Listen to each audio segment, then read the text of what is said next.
What's going on, guys? Welcome to another episode of Double Tigers, Double Dragons, what we used to be called, but now we're Double Tigers. The new year coming on, so we'll be Double Tigers now. I got Otaku with me, and we got a special guest, Simon from Australia, all the way from Australia. Yay!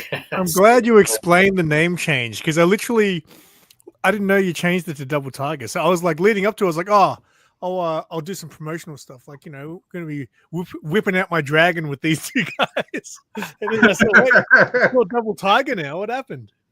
Yeah, because we come to find out both our zodiac signs are the same zodiac sign. So it was like, It's just, we're a couple of years apart.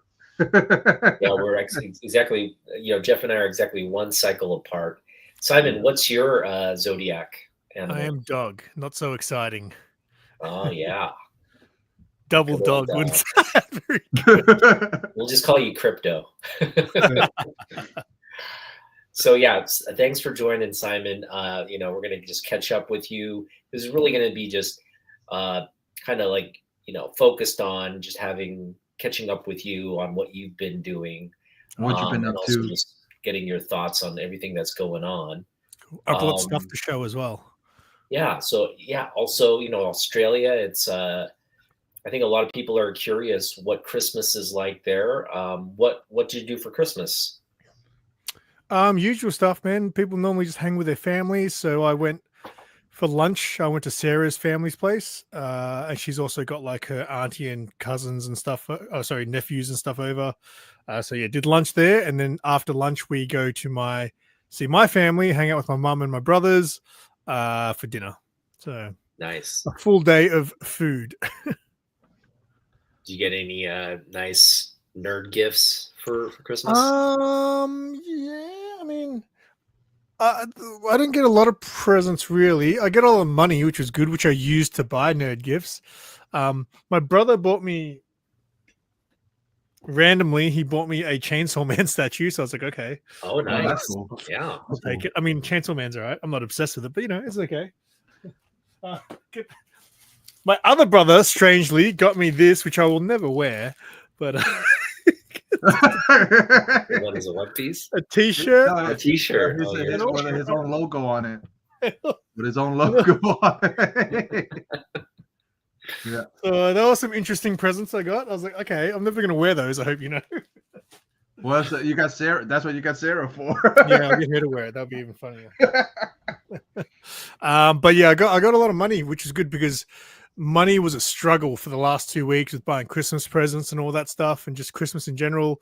I was really broke the last 2 weeks, and then I got a fair bit of money for Christmas from certain people, which added up, and I spent a lot of money in the last couple of days on toys and collectibles and stuff. So yeah, it was a good Christmas. But you guys just spend time with your families and stuff? Yeah. Pretty much. Spend time very with low family. Key for me. Yeah, low key for me too. Yeah. Do you have to travel to see your families, or do Taki? Obviously, you live with most of your family. Oh yeah, my mom and dad are in South Korea, and I do want to mention there's some breaking news. There was a plane crash in South Korea. I think confirmed so far. 24 are confirmed dead in this plane crash. So our thoughts go out to the families of the victims and survivors of this terrible accident. But it just seems like Korea just has all these like accidents happening constantly in the country, and it's just tragic. But not to bring the show down, but again, thoughts go out to the people of that tragedy. This comes on the heels of that Azerbaijan jet that Russia shot down, it seems like. So the world is pretty crazy right now with airplanes. But yeah, as we were mentioning, what is Christmas like in the summertime? I'm sure a lot of people here in the northern hemisphere are curious how it's the opposite of you guys. It's super hot. Although where we are in Melbourne, the weather's really bizarre. Like on Christmas Day, it was pretty hot, and then the day after was really hot too. But like the 2 days leading up to Christmas, it'd be like super sunny, like a really nice day, and then all of a sudden it's grey clouds and raining, and then all of a sudden we'll go back to being sunny and nice day. It's really weird, the weather down here. Okay. It feels like it would feel like if you would be home and if you came to Florida, you would be this is what. Yeah, probably similar, right? Yeah. Like even yesterday, we were after Sarah finished work, because obviously I used to work with her. They were going for drinks at a bar, so I went there. We were in the outdoor area. It was a beautiful, nice day, and then like I don't know, maybe 10, 15 minutes went by, and all of a sudden we look up and we're like, "What the hell?" It just all of a sudden went grey and then started raining. Oh, dear. Oh, Weird. jeez. So, but yeah, it's really weird because I do digital marketing now for my job, so I had to do a lot of Christmas themed, I guess, promotional stuff. I saw And I some of always it. felt weird, like I never thought about it, but I felt really weird using, like when you look up Christmas things, it's always snow and things like that. So I was like making things like banners that would have like the beach and then Santa on the beach and things like that. I was trying to do those kind of things, but Christmas is very snow themed. So does it snow where you guys are? It has the past few Christmases, but this year, no, it was just kind of warm. It was like in the 50s Okay. and rainy. Because it doesn't obviously snow everywhere, right, in America? No, Florida doesn't because it's Florida is like constantly warm though, right? Warmer, yeah. yeah. It's kind of like Queensland here. We have Queensland and it's like that. It's always Yeah. warm up there. It's kind of, warm, and then summer times it's like how you guys are, where it gets dark, rainy, hurricanes, and all the other stuff. So yeah.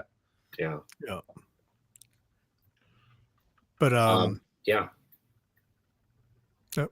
You're mentioning Christmas. What are some of the, I guess, natively Australian things about Australian Christmas? I don't know. I mean, I assume that the things we do would be pretty universal. Like, I know ham, like on Christmas, right? Do you guys do ham? Yeah, that's ham pretty normal. Ham or turkey, either or.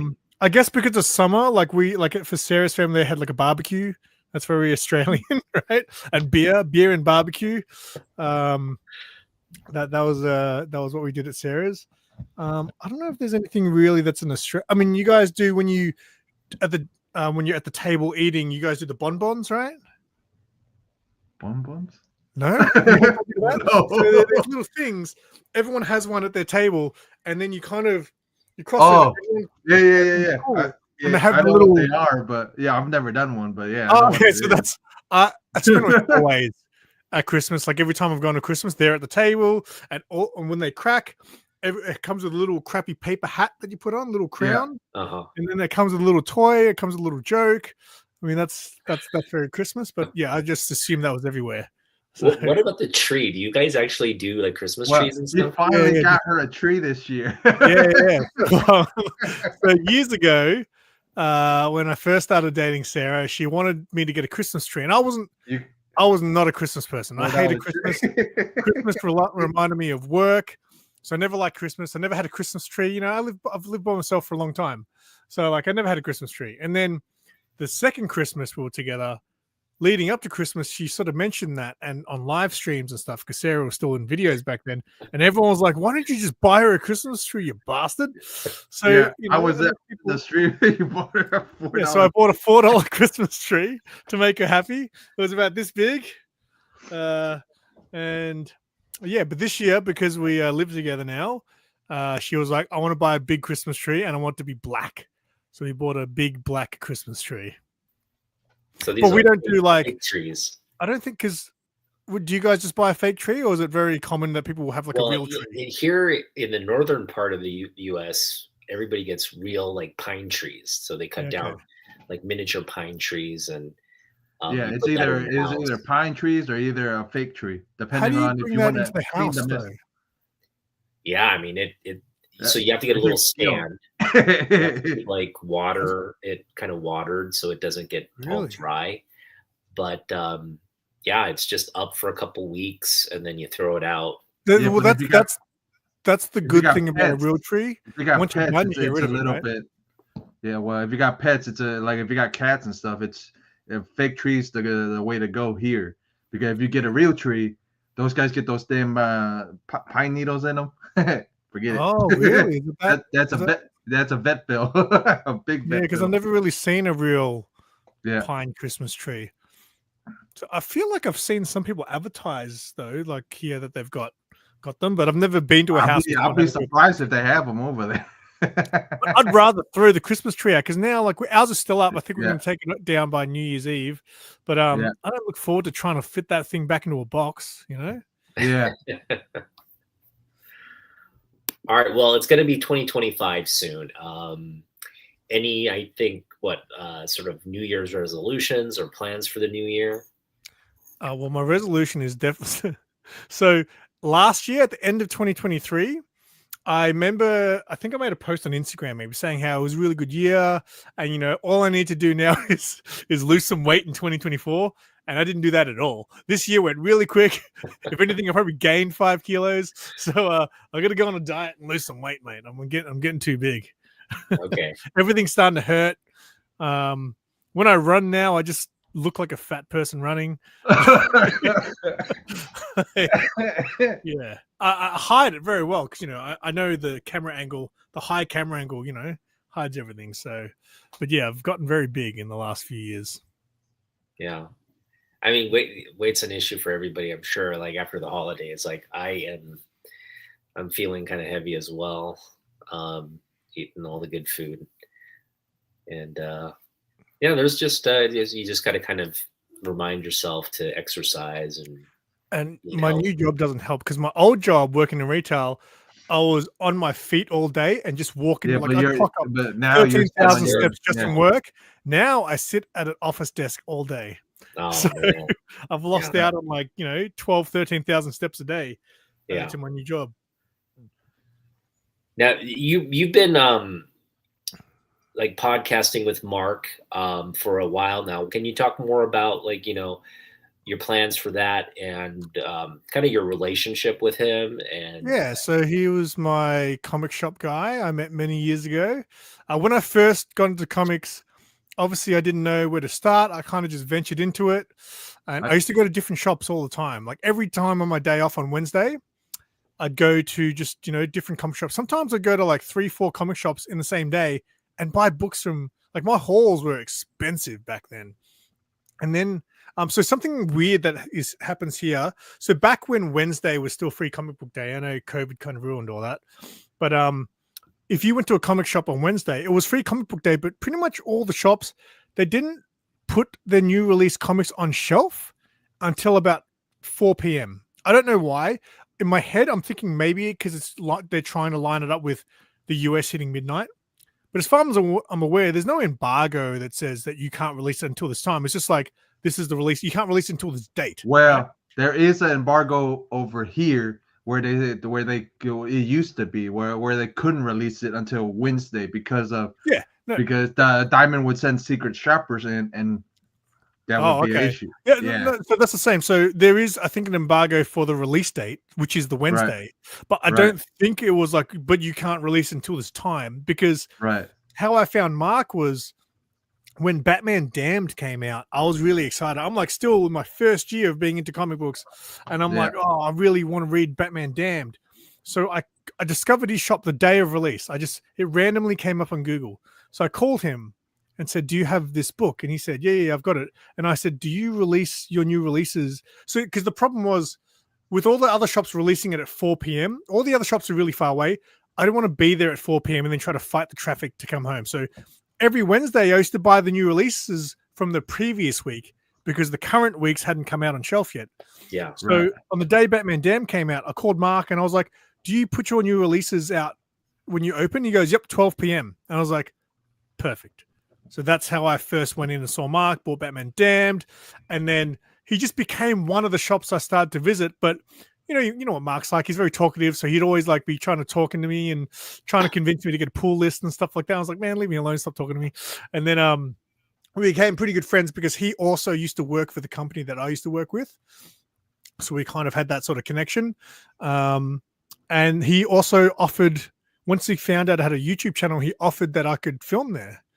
And I wish I did early on because I didn't end up filming videos at his shop until he moved to his next shop. But his first shop that he had was really nice looking. Like the second shop where we did most of our stuff, you know, it had a more of a warehouse kind of feel.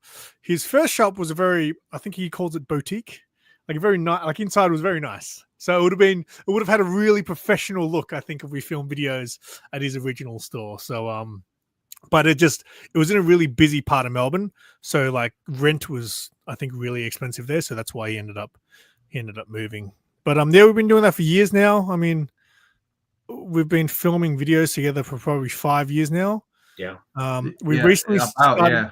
I mean, it is kind of, I guess, podcast style, but they're kind of short form. So we recently started doing podcast style like this, like sitting at home with a mic, and I'm doing more long form 1 hour, 1 hour and a half type podcast, which is fun. We're probably going to do more of that because now that I've changed jobs and I work Monday to Friday, I don't have my Wednesdays off to see him during the week. And my Saturday that I have off, I always try to do too much stuff. Like I'm always out there trying to film vlogs, trying to find new places to go to. So I don't have as much time now to go see Mark weekly. So I'm probably going to film the videos in his shop every 2 to 3 weeks now and try to do the podcast maybe every fortnight. So that's the plan. Yeah, you're gonna have to Sarah most of the time anyway. So yeah, well, weekends Sarah works on Saturday, so Sundays is like our day together. Today she's off to see a musical, which is why I'm gonna go hang out with the guys. But Saturday is normally my day where I try to, because my vlogs have been doing really well on the channel, so I figured every Saturday I try to find places to go and do a little vlog. So right. And speaking of which, you know, like you just went to like a Comic-Con and covered what was going on for Christmas, like asking all the what's your favorite Christmas movies and questions like that. Those have been really popular. I so enjoy when you hit the con circuit and do all the interviews and just give us a taste of, you know, and a lot of them are the just regulars, right? You're interviewing a lot of the same. Yeah, I do. Obviously, I've been doing it for like almost 6 years now. Over 5 years now doing the cons. So I've met a lot of people, and it's easier to, because I always talk about how in my how when I go to the cons, I still struggle, even though I've been doing it for so long, I struggle to approach people to ask them to get an interview. Sometimes I have to get in a role. Like this Christmas con that just happened, it was easy. I just approached people. They said yes. They were happy to say yes. They were happy to do an interview. It's great. Sometimes I'll ask people and they'll be too nervous, or they'll just tell me straight out, no, I don't want to do it. I was like, cool. And then it kind of throws me off my game. And then I get all nervous about asking people all day. So, but this Christmas one was really good. But yeah, I do. I've met a lot of people. And when I see those people I recognize, it's easy to say, hey, do you want to do an interview? But it's also cool to meet new people with each video too. So my cat is doing something crazy right now.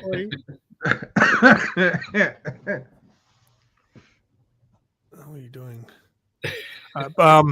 But yeah, the cons, I've been doing it for a long time, and a lot of people recognize me too. It's crazy because people ask me, like younger people, say, "Hey, what's your YouTube videos?" and ask me to take a photo with them. That's awesome. Yeah. So that's always fun when I'm like, "Whoa, really?" And more people now, because I do all the vlogs going to the toy fairs and comic fairs, like I'm very well recognized at those now as well. So that's kind of really taken over this year as being a big thing on my channel, is going to all the toy fairs and toy shops and comic shops. They're probably asking you to come for them anyways now, because since everybody know who you are now. Yeah, well, I think it was last year maybe, where two organizers of different events, they contacted me and offered, hey, would you like a media pass and do a video at our show? And I was like, hell yes. You guys are reaching out to me? This is insane. And they're not as big as the big cons. With the big cons, like Comic-Con, Supernova, I apply for a media pass. So, and more often than not, I'll get them. Sometimes they're really slack though. Like you won't get your media pass literally until the week of the event. Sometimes a day or two before the event. So you're literally in the week that the con's happening, and I'm sitting there like, do I need to buy tickets to this con or not? You know? Yeah. And I never do. I just wait, and then usually they come through. Sometimes they don't, and I'll just pay. It's like, what? I don't mind paying, but if I can get there for free and because I'll pay for my crew. Like Sarah normally comes with us, and I normally have my friend Tony who films for me. I'll pay for them to come with me. But that's it's like $100 something worth of tickets for me to buy. So if I can get at least a couple in for free, that helps. So, but the toy shows and all that stuff now, I'm pretty good on those. Like they're cheap anyway, but the guy I know, I've met a lot of people now and they pretty much invite me to them. So yeah. The channel's done really well this year. I'm really happy with it. Any, I guess, things you're going to maybe integrate or adapt for your channels moving forward? No, I mean, I think the vlogs obviously have become a big thing. I've always done vlogs, but now it's become a regular thing. Like that is the thing that people will come to my channel to kind of watch. Plus the conventions I've been building over years and years. So people know when they see my icon for the there's the guy who interviews the cosplayers. Like I've already built that up for years, but the vlogs just really did well this year. So I don't think I'm really going to change much. Just really the thing with Mark, I think, doing more podcast style things, because the videos that we've done for the years, I always try to keep them to about 15, 20 minutes, 20 minutes max. But a lot of the times when I get home, there's 45 minutes of Mark talking and I have to edit that down into a really short form video. So I feel like the podcast style is probably better for him. And also so what I did now, since I started channel membership, my channel members get the long 45-minute version of the video, and then I'll edit it down to like 15, 20 minutes for just regular. Just because when I make videos, I try to make it with the intention that someone's seeing it for the first time. And if you've never seen me and Mark before, you might think we're a bunch of idiots. So people who are used to us can probably handle us for 40 minutes. If you're new to the channel, you might listen to us talk for 5 minutes and be like, man, I'm done with these idiots. So, because we do muck around a bit.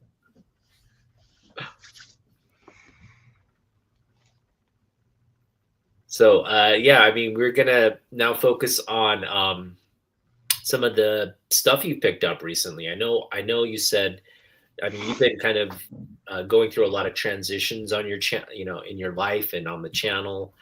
And I don't know where you've been with the collecting part of, I think you said you were stopping to buy like figures and all that, but then you're back into it again. No, I didn't stop. I've cut down on comics. I've definitely gone heavy on like the action figure thing has become a huge thing in the past sort of year and a half, I'd say. And comic books, I'm always gonna collect comic books, but it's getting less and less just because I'm not reading anymore. Like I barely read, and when I do, I pretty much only read indies. Like I think I'm done with DC and Marvel. The stories don't really interest me anymore. Fair enough. What about manga? Are you reading and collecting manga?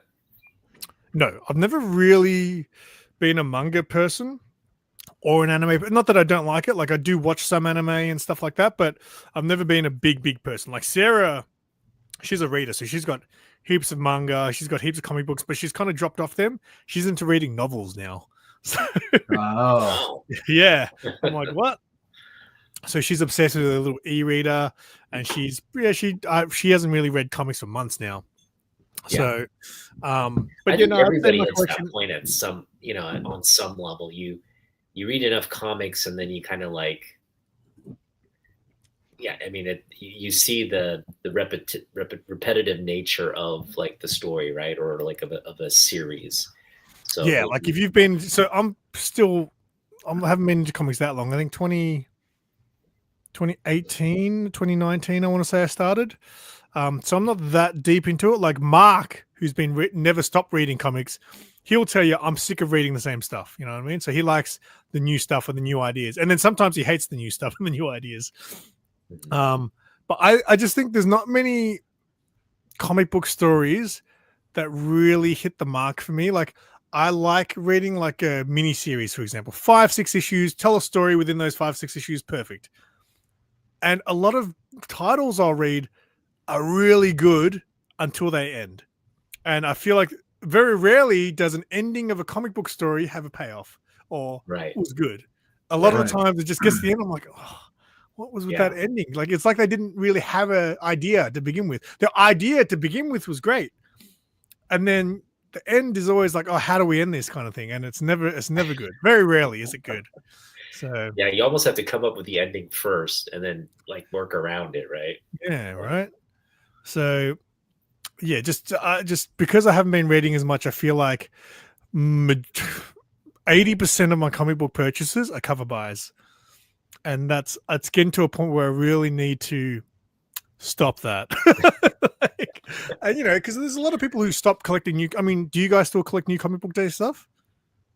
Mm, I've never really collected. I mean, when I was first into collecting, they didn't have anything called New Comic Book Day. It was just Comics. Comic Book Day. Every day was Comic Book Day. Yeah. But yeah, I mean, ever since I got back into it, I've always been a back issue collector. Yeah. Jeff, how about yourself? Well, Jeff, I'm going to guess collects every month. He has to get his Vampirella covers. So, well, Vampy in general, but Vampy's getting, certain titles are getting, like you said, repetitive. Like there's certain ones that are getting repetitive. Like oh wait, that's right, because you're one of the few people who reads Vampirella. Yeah. You don't just buy the covers. I've got a whole box of Vampirella books, but I've only read maybe one issue. Yeah. But the Caprice, the new run is actually decent from Priest is actually writing them. You've been preaching that. Yeah, because Priest is writing her right, and he wanted to write her his way, and that's why he jumped on in the first place to do it. Didn't he give her a miscarriage or something like that? You said no. He's no the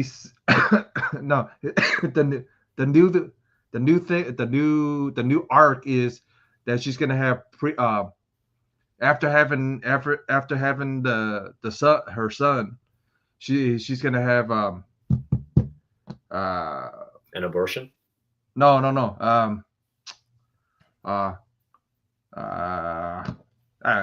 think of it in like a couple, in a little bit, but yeah, it's gonna be an interesting, but it feels like cable, like you guys said, it feels like a cable thing because where her son's gonna come from the future and to warn her about a doomsday type thing. Wow, so I'm like Terminator, but with Vampirella. Yeah. So Vampirella Nader. Yeah, but it's gonna be interesting to see how Priest is gonna twist it and gonna give it a little bit of a new refresh. From what I gather, Dynamite, I'm assuming, doesn't always have the best stories, right? But when Vampirella first began, like old, your magazine size ones, I'm guessing the stories were good back then. They were corny too. I mean, they were corny too, but there were certain, like Jose Gonzalez. That's the big reason why she got so big, because of the artist Jose Gonzalez. A couple of artists, what was it, Maurice Marcos, or what? A couple of artists, Spanish artists that did her decently well, and then written stories about it. Like there's a old story called Rathmore's Curse, and so there's there's certain stories. Because I do want to read some Vampirella, obviously, but I want to read the ones that are good stories. So there's one I've got a facsimile for. Mm-hmm. Is it Bloodlust? It's got the Joe Jusko cover. Yeah. So is that meant to be good? I'm guessing it must be good if it's got a facsimile.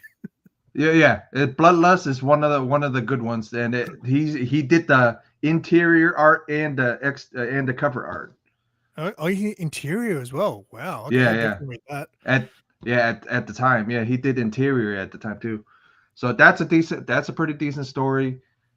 Because it's a mini, like you said, that's a mini series. So that's a good one. There's a couple of older Vampies that are pretty decent. Like this new run of Priest is a decent read. Yeah, but the biggest thing is you don't have to read stuff in the past, but if you did read some of it in the past, some of it's make a little more sense, but the story doesn't. You don't have to, but it still make a little. Like I said, I got a whole box of Vampirella, and I just don't know if the stories inside behind the cover is going to really be that enticing, because I like Sheena, right? Yeah. I read one of the Sheena Dynamite books when it first came out, and the first page, there was like an alarm clock goes off and looks out the window, and there's like flying cars. I was like, what? Where is she? Why is Sheena got flying cars out the window? Yeah, but the big like you said, the biggest thing with Dynamite is cover art's great, interior art sucks, or interior art doesn't match the at least semi match the cover, or at least the skill wise because there's the one title I really hated was Superpowers versus Red Sonja versus Vampirella, because covers were freaking magnificent, but if you open up the book, you'll be like, what the hell? What the hell happened? Why? Like it's because they're spending so much money on these great artists to do the cover that they've got chump change left to pay the interior artist. Yeah. I mean, that hasn't changed. That's how you basically marketed comic books back in the day. You got this great cover, and then you got mediocre story and art for the most part in the modern age. So not much has changed. Like the spin-offs that Priest did. Victory. He did, you know what I mean? The story's okay. The story was by Priest, but the freaking art was by artists that, like you said, chump change. It's like from other countries and stuff. You'd be like, what the hell? It's like, I thought I was getting the cover artist. No, not even the cover artist. At least at least match the skill, or at least semi. They got like and that's the 3 thing or 4 different like bad artists working on the book. People who are new to comic books, that's really off-putting, isn't it? Like people who are new to comic books will pick up a cover and go, "Whoa, how good does this look?" And then they open it. They were like, yeah. Yeah, I feel like the comic book industry needs to kind of, I think pare down what its output and just focus on quality sometimes. But we'll see. All right, we're going to go around the horn. We're going to talk about comic book news or something, just top of mind for you that's either been announced or in the news lately. Jeff? Well, like we were talking before we got online, it's Stan Lee's birthday today, right? Or is it? Yeah. So it's Stan's birthday. So I'll talk. Have you ever met him? Did you ever meet him? Unfortunately, no. I've never met him. Yeah, me too.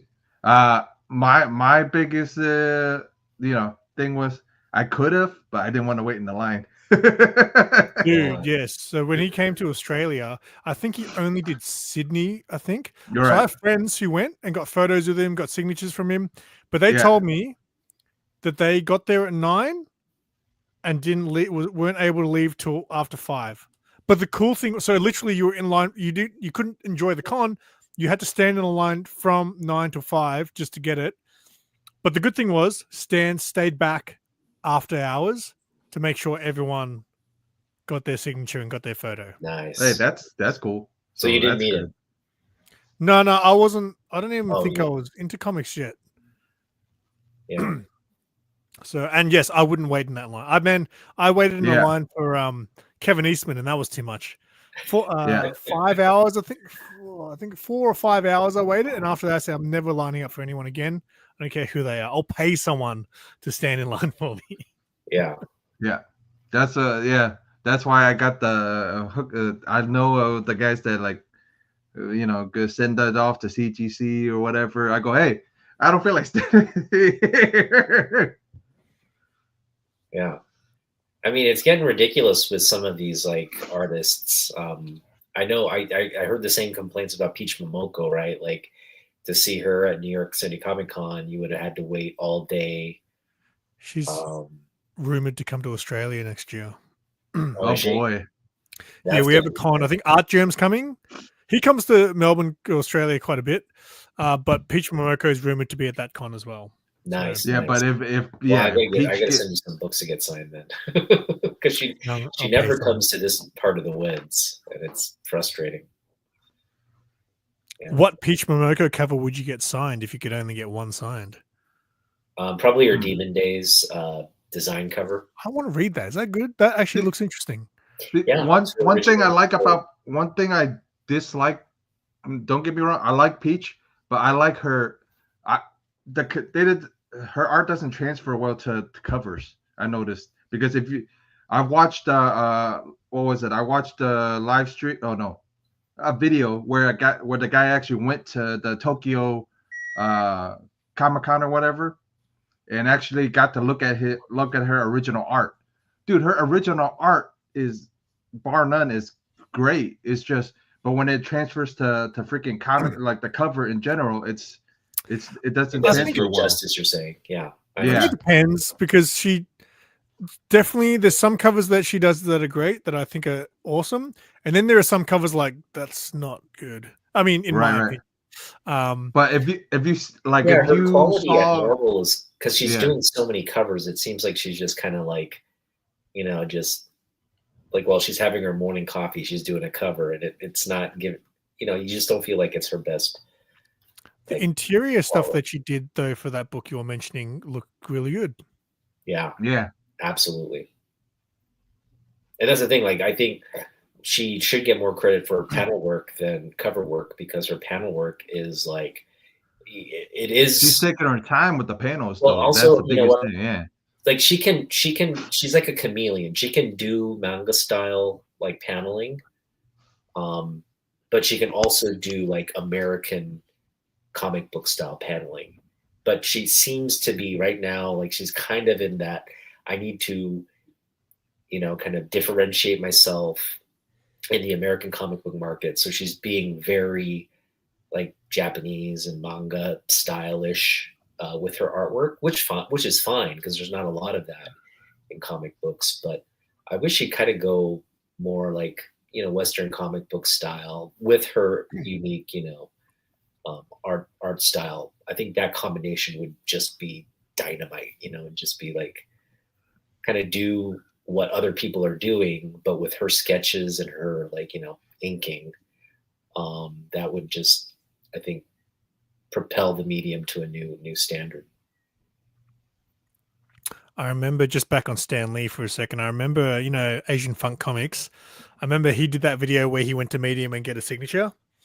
And this was when Stan was not doing well. Like he didn't look like he should have been. He didn't look like he should have been at that con. And I remember Mark had the signature window, right?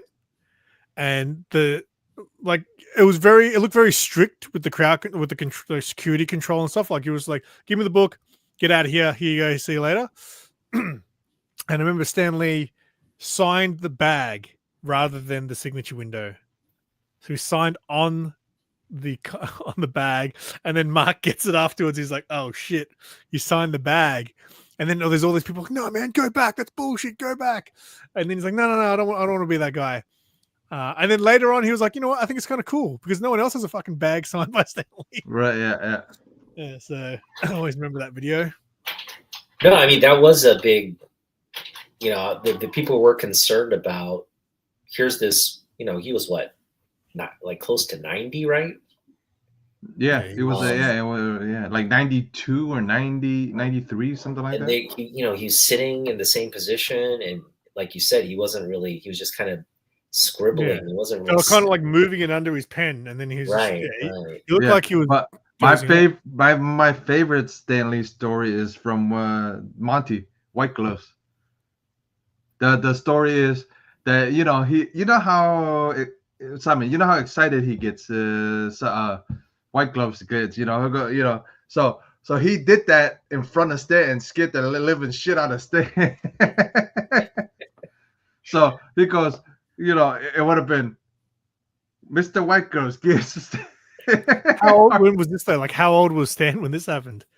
I think he was like in his 70s, I think. Okay, so it wasn't when he was like, almost dying, and then Monty scares the crap out of him.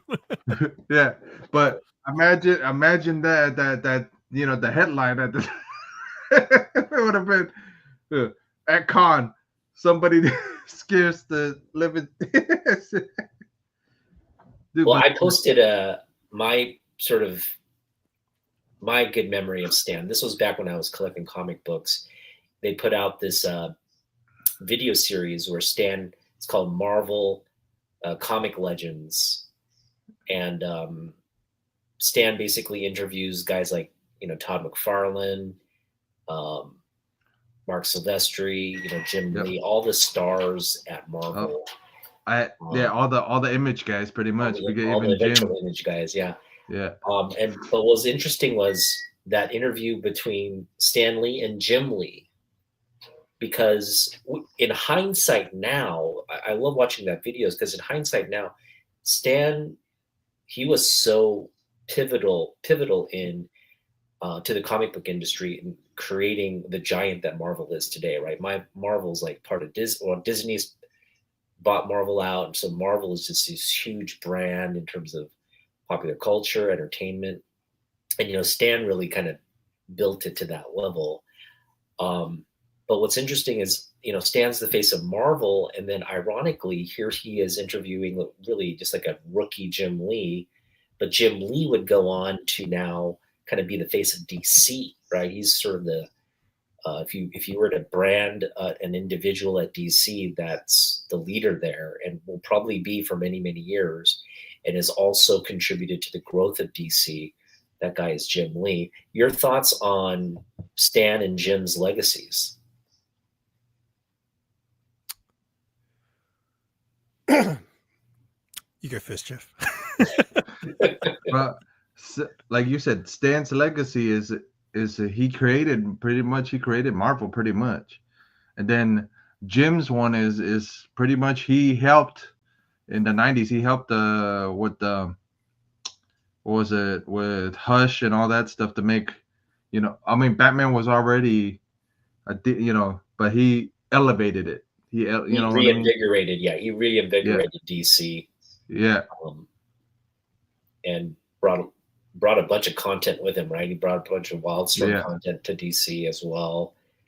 But yeah, I think what Jim's doing now in comic books is he's bringing the fun back to DC, because DC is kind of like mired in just like recycling, like different versions of the DCU. Now you've got like really just original sort of like it's moving in a direction where they're trying to be creative, innovative with their IP now, to things new fans haven't seen before. We're getting a lot of stories that aren't rehashed, but just really sort of original ideas.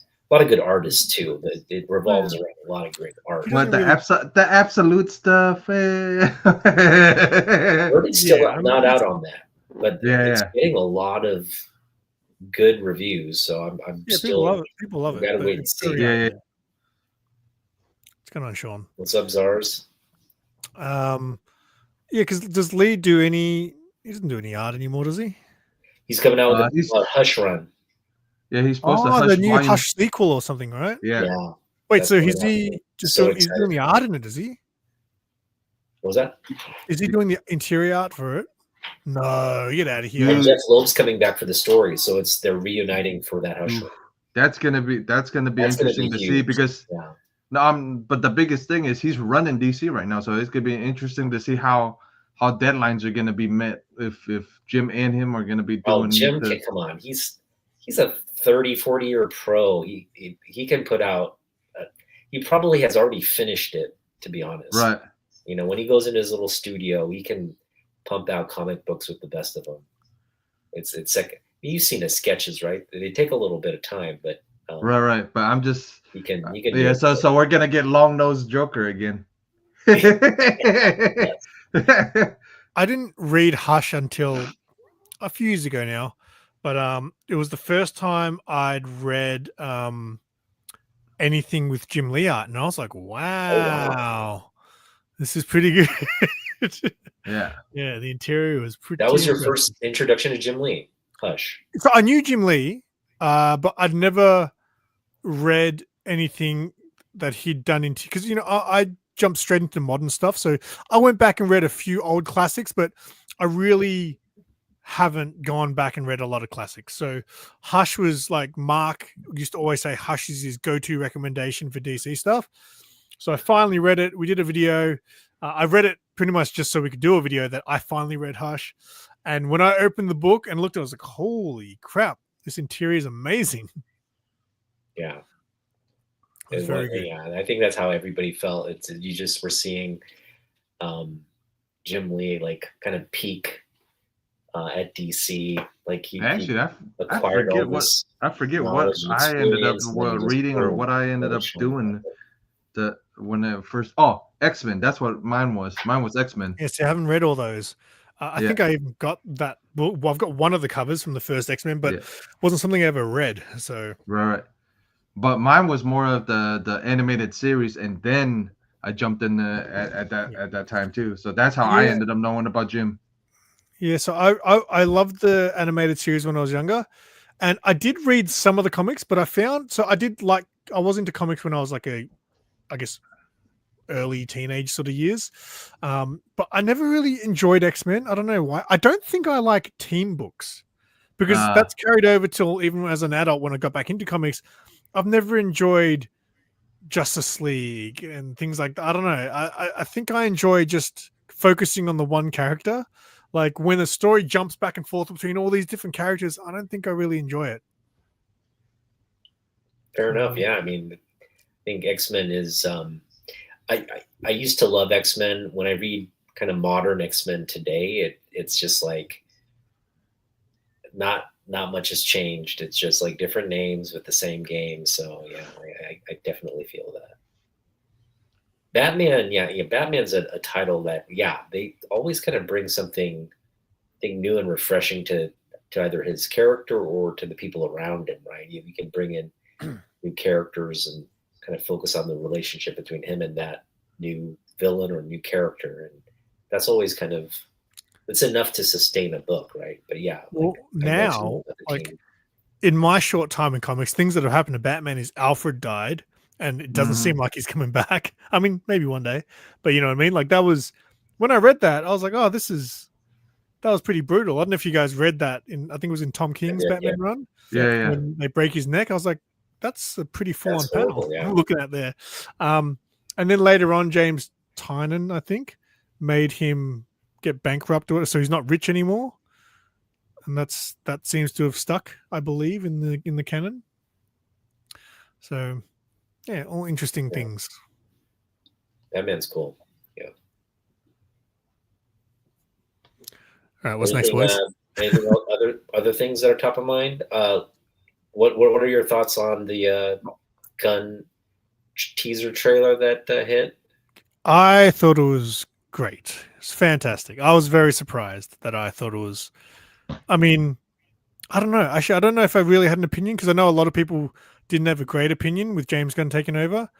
I don't know. I just was like, look, you're probably going to complain now, but when it comes out, it's probably going to be cool. But the trailer was fantastic. Does Superman have, I guess, like a popular legacy there in Australia? I'm pretty sure, isn't it like the Superman and Batman logos are more recognized than like religious signs and stuff like that? Isn't that the thing? Okay. Yeah, Superman's Did you watch like things like Smallville or? Nah, I watched all the Superman Christopher Reeves movies when I was a kid, but because I wasn't into comic books throughout most of my life, so I liked it when I was young. And then once I got to 16, I was just too cool for school. So I was into music. Music or girls. Exactly. So comic books didn't really come back into my life until I was in my late 30s. So okay, that's nice. I mean, look, I even got a Superman thing on my tattoo on my arm, and that was before I just got it for the S. I wasn't because Simon.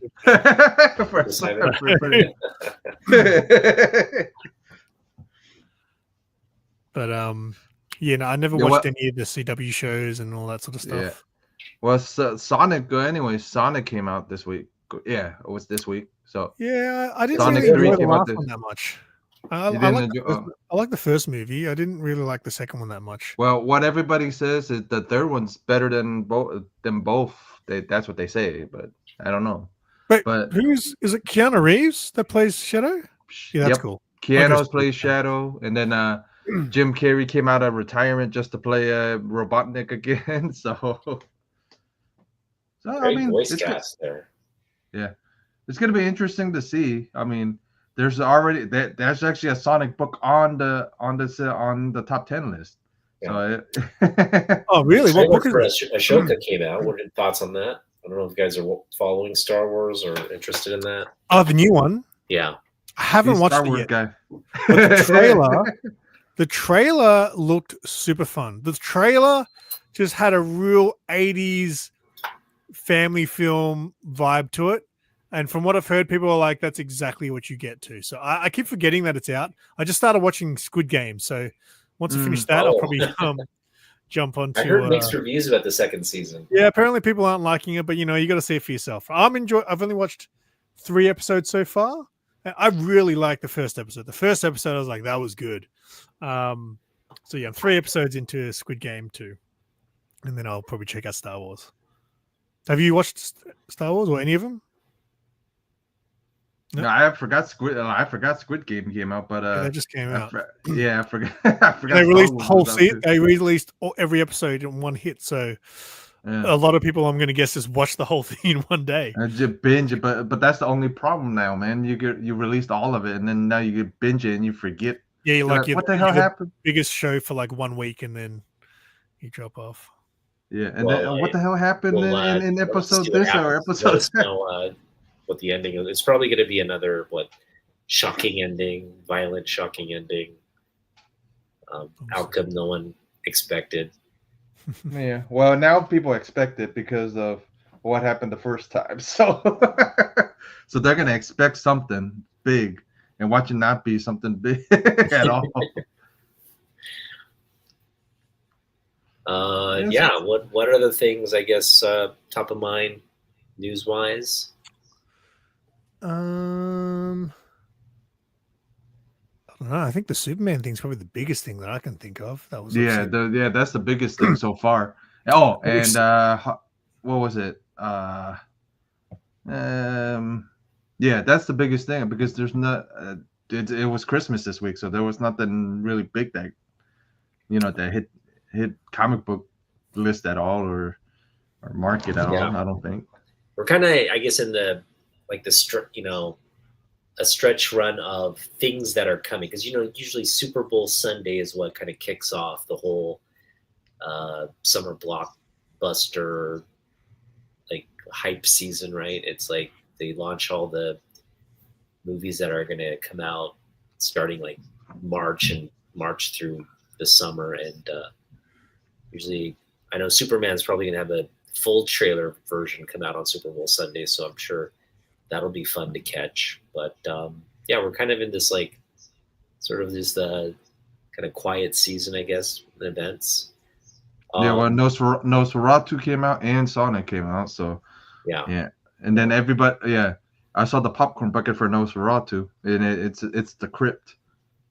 That's cool. It seems like there's all these remakes coming out. Yeah. They're remaking Dexter. Yeah. They're remaking Karate Kid. Oh yeah, that looks good. That new trailer for that Legend. looks great. You think it looks good? Yeah, the Legend. Yeah. What else are they remaking? I know they remade Beetlejuice. That was pretty cool. They didn't really remake. They just went. That was a sequel. Sequel. Yeah, that's what I mean. The Crow got remade. Yeah, that was.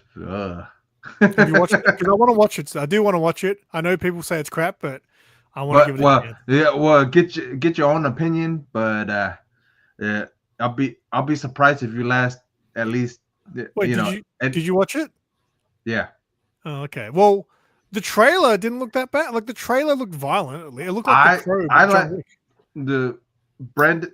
My biggest thing is Brendan Lee's always going to be. I try to give the benefit of the doubt to this guy, but it was a little weird. I don't like how they changed his look. His look I didn't really agree well with it.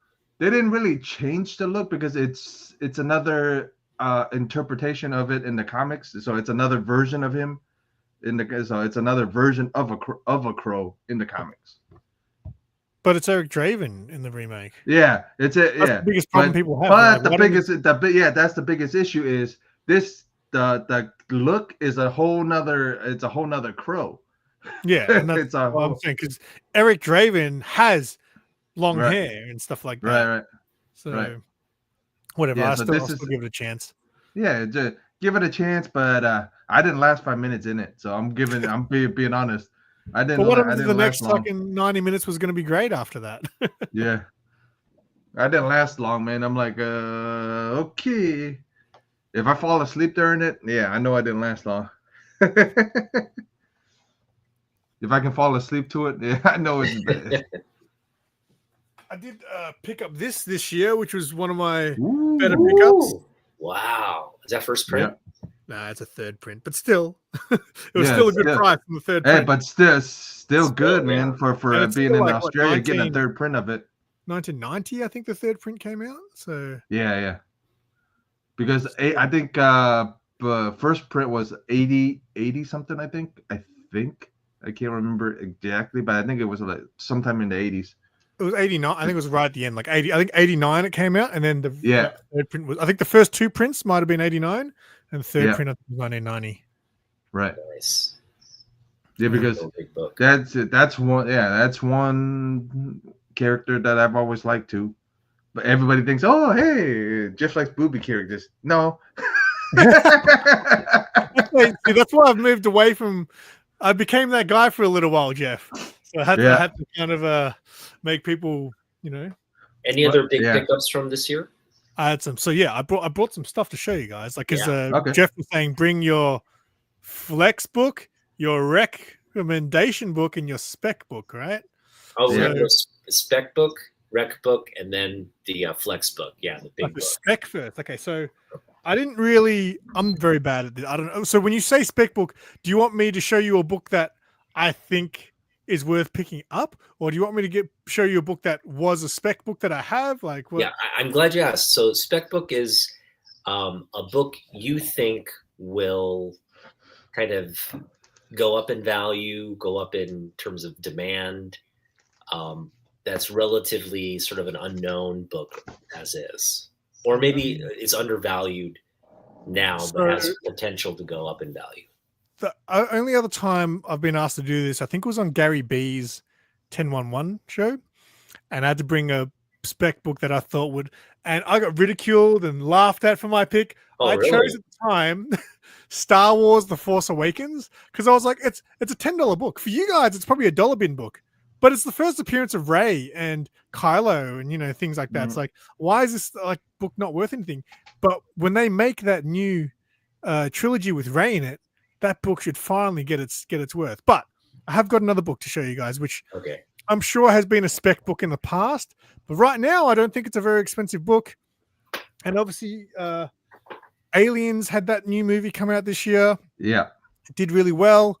The last Predator, the Prey movie, was quite popular. I believe they're doing another Prey movie coming out next year.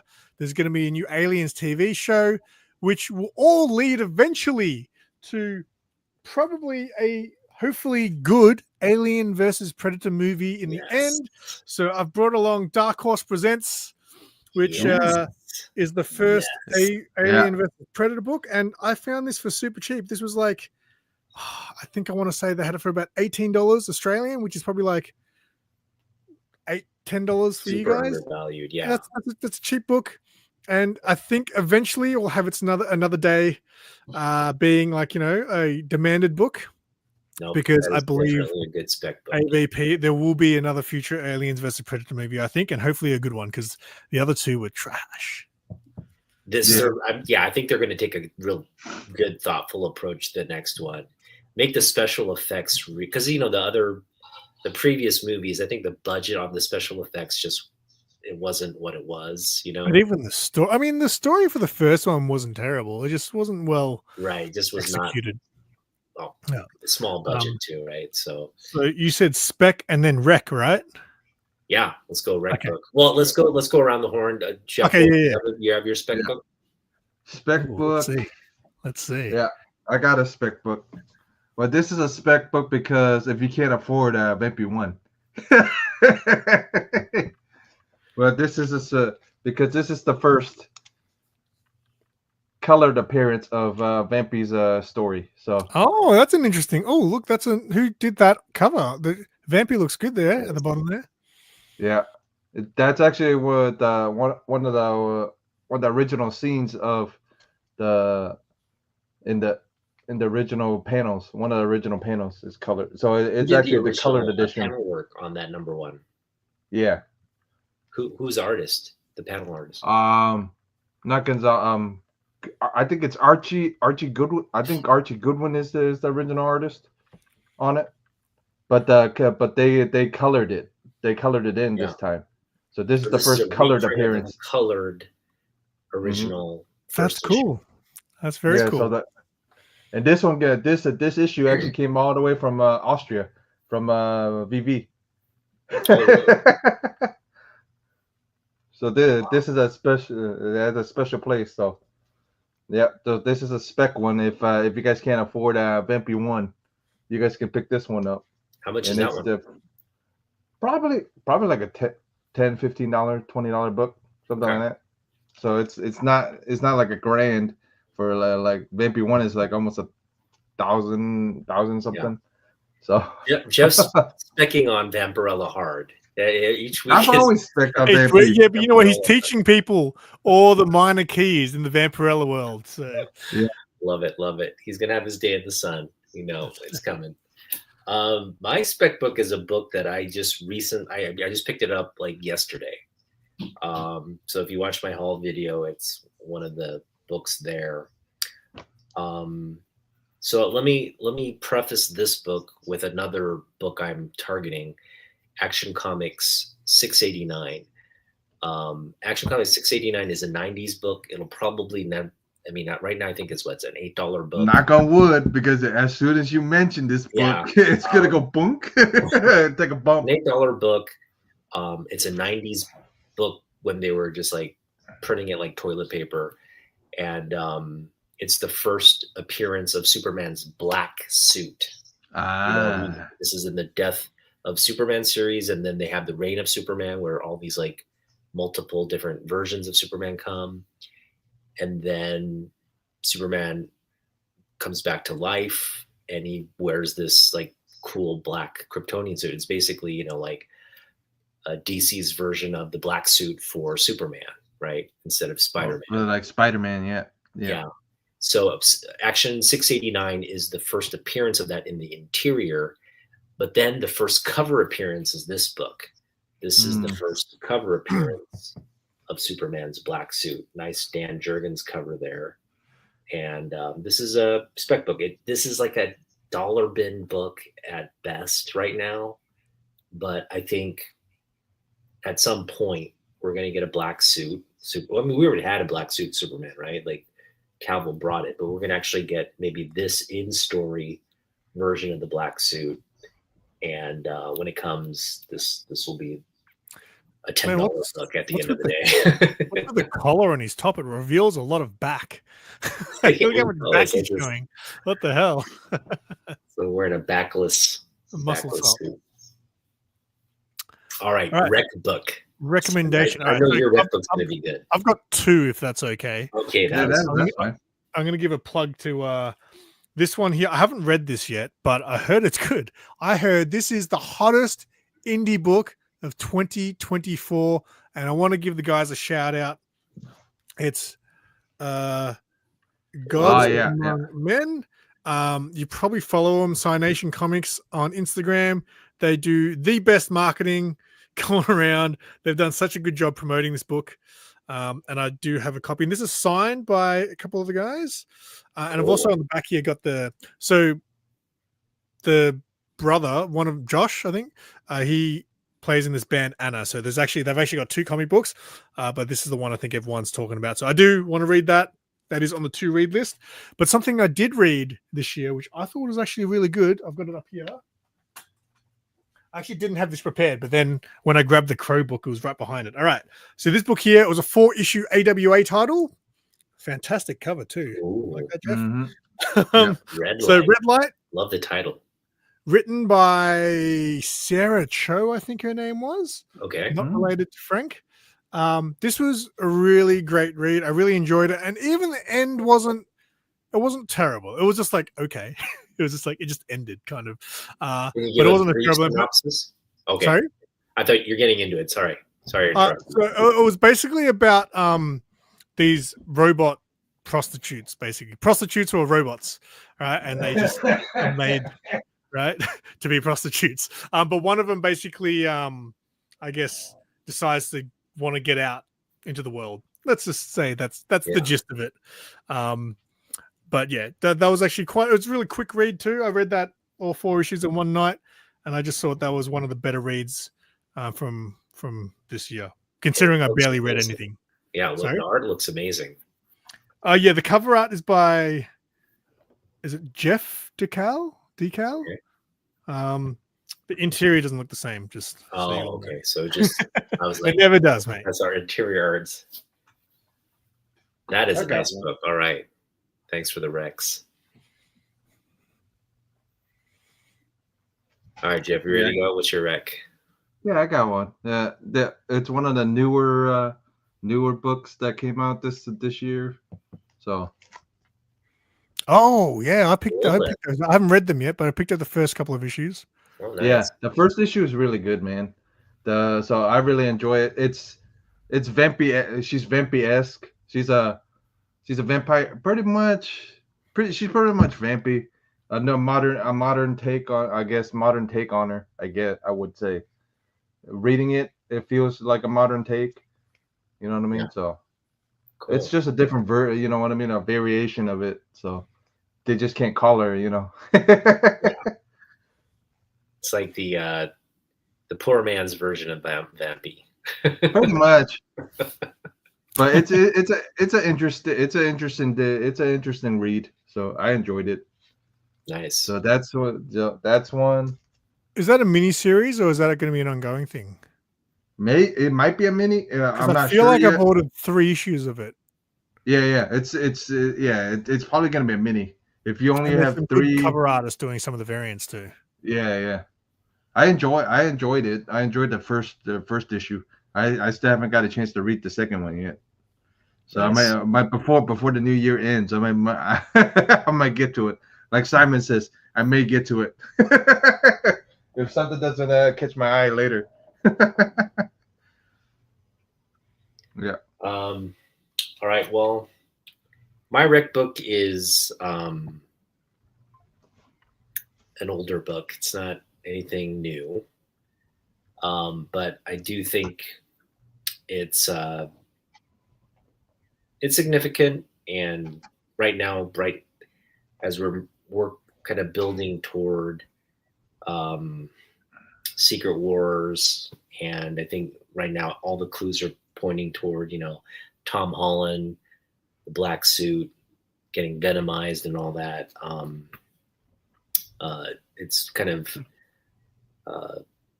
bringing back the nostalgia around the black suit, Spider-Man black suit. And my rec book is The Web of Spider-Man 1, which you got to remember right now Spider-Man is just like pretty much, I don't think anyone would disagree, Spider-Man is like the comic book hero character that probably rakes in the most money, right? The books are probably the most popular books in Marvel. But he's the second. Yeah, he would be he pretty much he's up there with the Batman Superman logo pretty much. Superman's popular, but no one reads Superman. I think Batman and Spider-Man are by far the big two. Right. Superman's kind of got lost in the shuffle at some point, but Spider-Man's always been strong. But this is a point in history where you went from Amazing Spider-Man and Spectacular Spider-Man being the 2 Spider-Man titles to this being like the 3rd, and then just a bunch of like subsequent Spider-Man titles like coming. And Web of Spider-Man is still going strong, which is nice to see. But this is a highly undervalued book. It's still like a $20 book, right? Really? That's not a $20 book down here, mate. Book. You can get this down here. You're paying hundreds for that. Oh, really? Okay. Yeah, it's not a cheap book down here. Going up. It is going up, but yeah. I mean, if you can get a copy now versus later, I'd pick it up now because Not in Australia because you're paying over $100. Bullshit.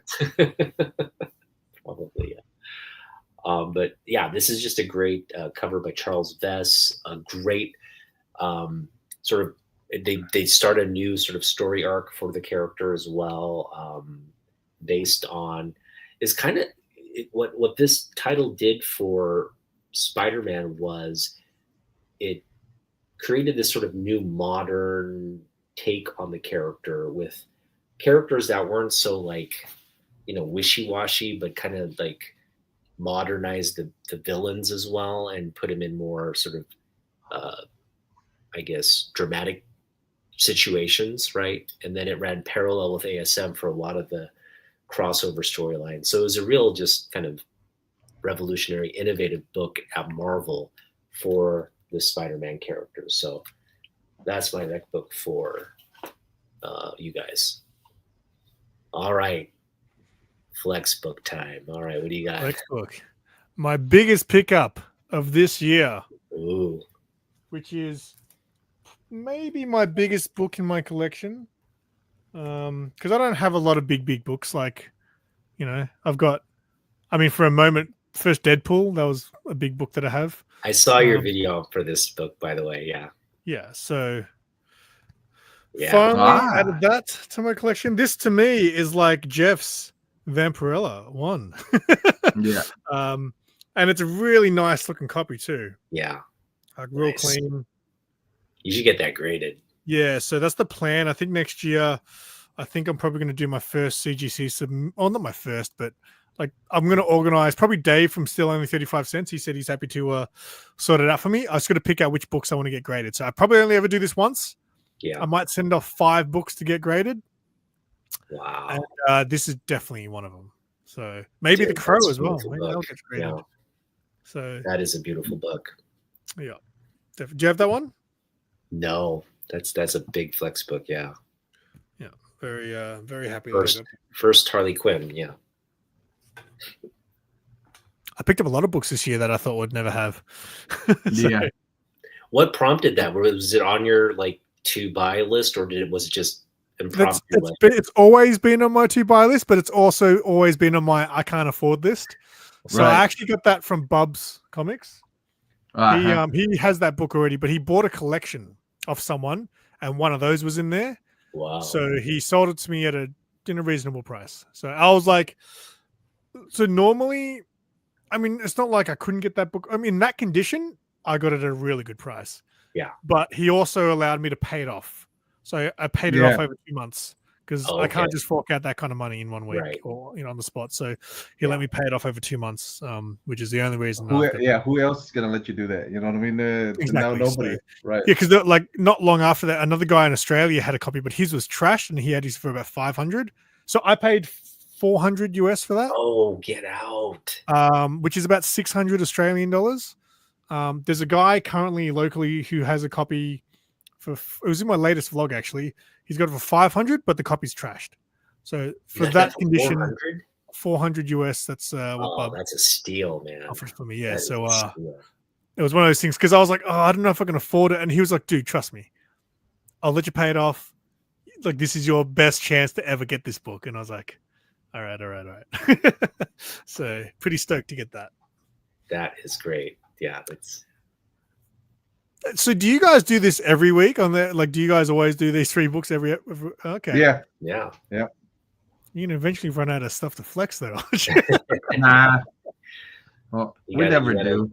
I remember when Jeff first got his Vampy one, right? Yeah. Every single video he did for the next 6-8 months, he would always find a reason to pull out that book. Yeah. I upgraded it too. So. Oh, did you? I upgraded it from 4.5 to 7.0. Yeah. Wow, good on you, mate. What'd you do with the other one? You got 2 copies then, or? No. I ended up trading that copy and first Spider-Gwen for the 7.0. Yeah. Jesus. Yeah. So I didn't. Made out on that one for sure.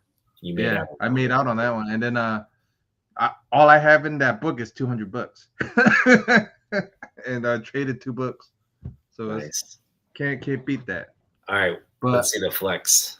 Let's see Well, the flex main cover. reason this is going to be a flex is because this is the annual, and this cover here would have been the original. Would have been the cover if Frazetta if he didn't make it in time. So if he didn't make, so if he didn't make the cover in time, this would have been cover 1.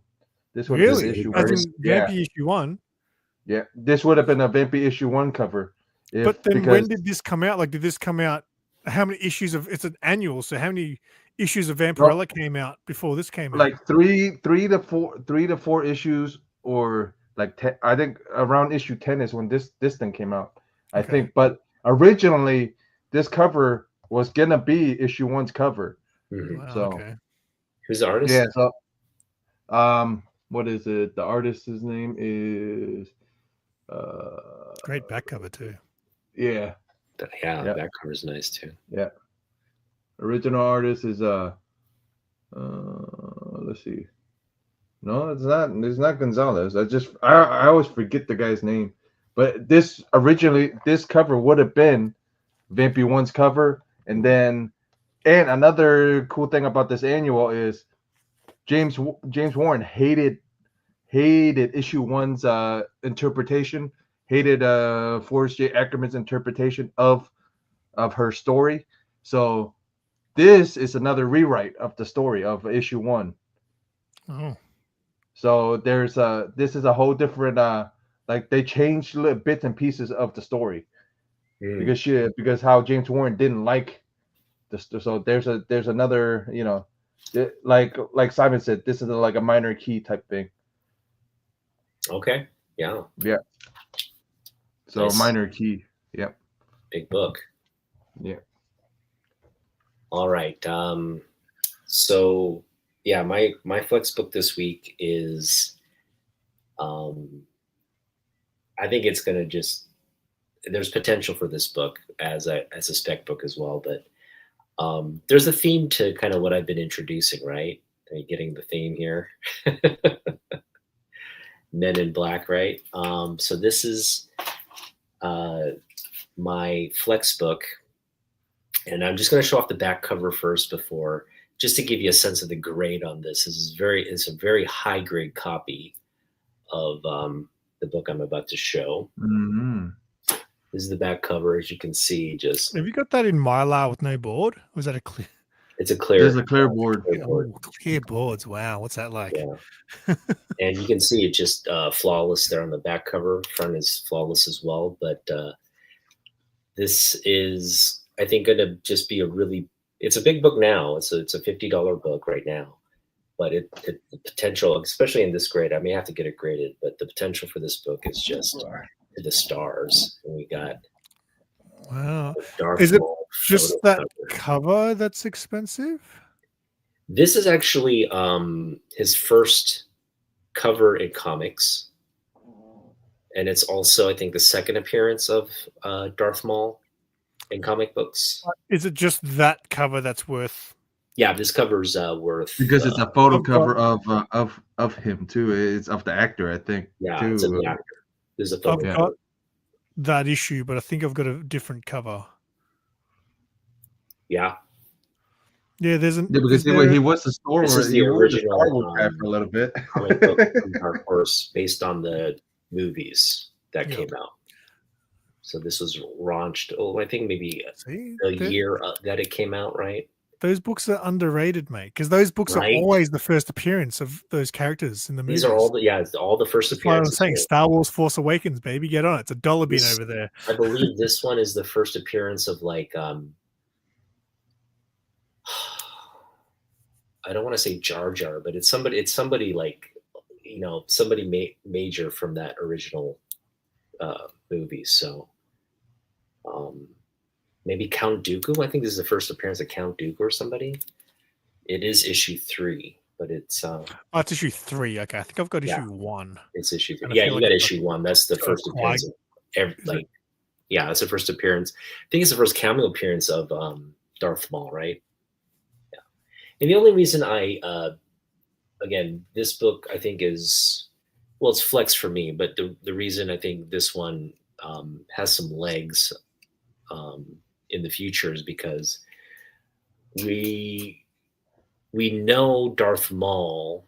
We got, Darth Maul in that Han Solo movie. Did you guys watch Han Solo movie? Yep. Yeah, he got teased in that movie. They never really followed up on it, so we know like he's out there. He survived the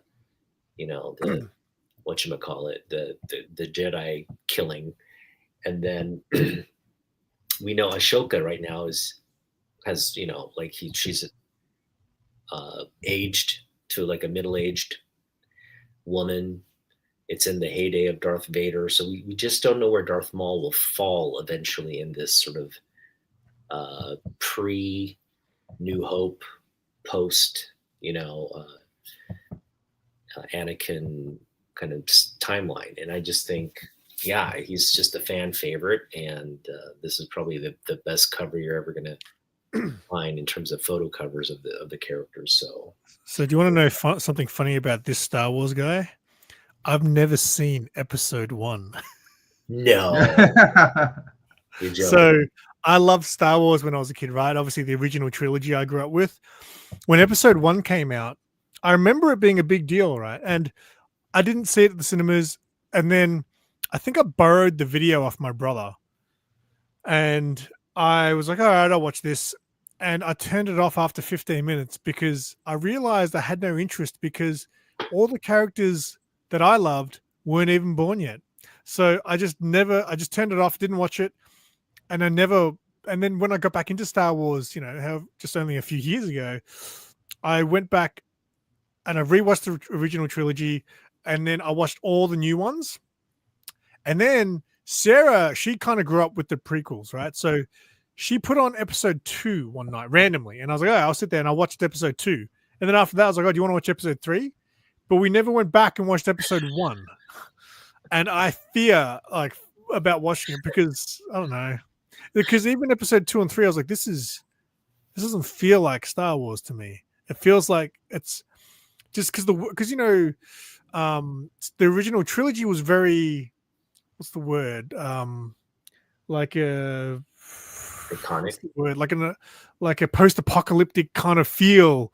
I don't know the word I'm looking for. And then you got the prequels where everything was very futuristic, and I wasn't used to that, So I don't know. I'm sure I'll watch it one day, but yes, and I've heard it's got a fantastic lightsaber battle. So yeah.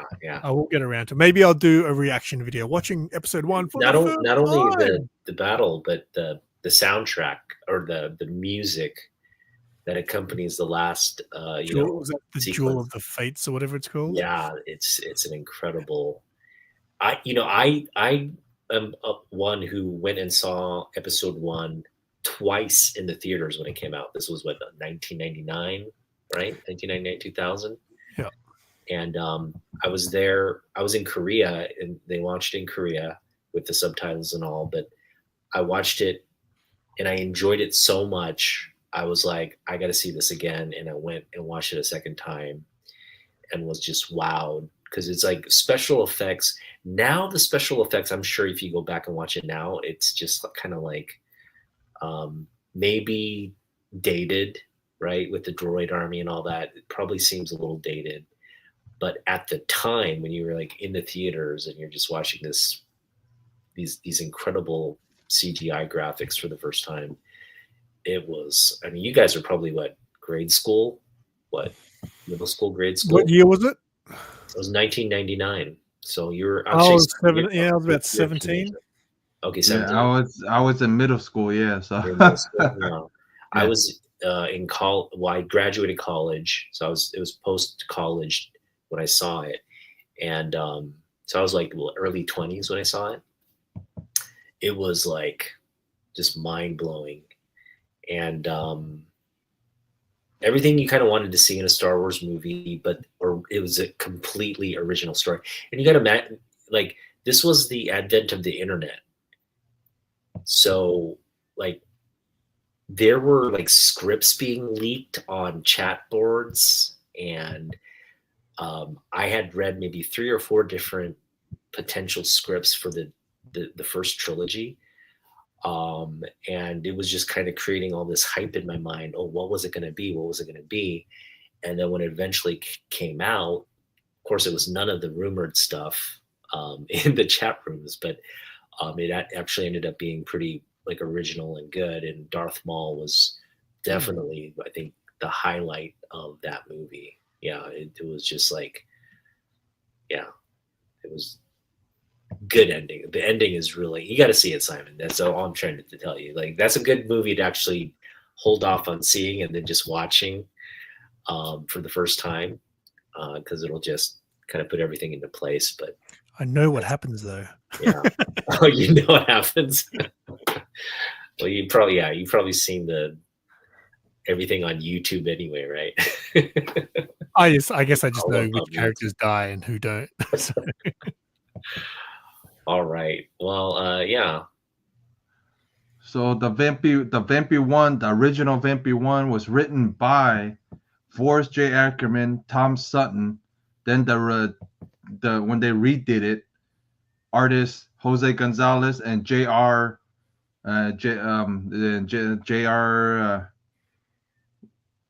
So two different stories pretty much. So they had two different people write it. So Gonzalez did the art for it, because if you look at it, it looks way different from issue 1. So Gonzalez did the art on that annual, you're saying? The annual, but he redid the storyline. They redid the storyline of issue 1, where how they introduced her and everything. So the annual completely, like, well, they didn't really change. They changed like bits and pieces of it. So so some people a lot of people argue about which one is, canon and which one is not. So that's why the annual and the volume 1, you know what I mean? Some people say, hey, the annual one is the actual, story, because if you ask James Warren's going to tell you the annual. Yeah. Because if you ask anybody, a hardcore fan would say issue 1. But if you ask the guy that the Warren Comics was based off of, he's going to tell you the annual. Yeah. Annual, because he didn't like volume 1's story, so he had them rewrite it and redraw it. Cool. Simon, looks like you're ready to show something off here. Share your screen, kind of thing. Me? Yeah. Well, I did bring some other stuff to show you guys. The stuff I've picked up recently, and I'm giving you the exclusive because I haven't even shown this stuff on my channel. So. Oh wow! Sweet. So I've just got a couple of books that I've picked up recently on trips to the stores, and I've also show you guys my toys that I've picked up in the last couple of days since Christmas. So we have a collectible store down here called Aaron's Collectibles, and during Christmas they had like an advent calendar of sales. So every day leading up to Christmas they had a different sales, and pretty much all of them were buy one get one free. So day 1 was buy one Marvel Legends figure and get one free. Day 2 might have been buy a Star Wars Black Series figure and get one free, and so on and so on. So, and they had to buy any comic and get one for free. So you could have bought like, and obviously the free one's going to be the one of lesser value, but you could have bought like 2 keys and got one for free. You know what I mean? Like, that's crazy. So on the 24th day, so on the final day, they said, okay, we're out of ideas. Today, you can just choose any of the sales that we've had throughout the month. So I thought I'd go in and have a look. I didn't have a lot of money, so I was like, oh, I'll have a look at their comics. So I picked up this, which I had this as a kid. So let me know if any of you guys had this as a kid. RoboCop issue 1. Yeah. I didn't have it as a kid, but I know that book, yeah. I used to buy them from the newsagent. So they had a few issues, but I just bought the first issue thinking, I'm a big fan of issue 1s. Nice. And then that was $9. And then so I got a $9 book for free, and I picked up this one. Oh, First Blood Sport, yes. $9 or free. That's right. Yeah. So that was a nice little key pickup. And then I got this Adam Hughes Catwoman book. Nice. $15. That's like cheap for you guys. That's like $8-9 for you guys. So that's, I think I've only got one other Adam Hughes Catwoman book, which is the I don't know if you can see it there, right behind my head. What is it? The Adam Hughes one there. where Oh she's yeah, holding yeah. yeah. Right. So they're the only two Adam Hughes Catwoman books I've got. Yeah. I didn't have time to pick another free one, so I just randomly grabbed this. I've already got this, but I figured I'll probably flip it because I'm going to be selling at a comic fair at the start of next month. So I got the first issue of Lovesick. Ooh. I was like, I'll get that for free, and I'll just sell that and try to make my money back on this. Hey, look, we mentioned Bubs earlier, and look who's in the chat. Hey, what's going on? What's What's up, going on, Bob? We're chatting to you about the great deals that you do on big key issues. All right. And then I went to a store just the other day with my mate Zaz, who's in the chat before.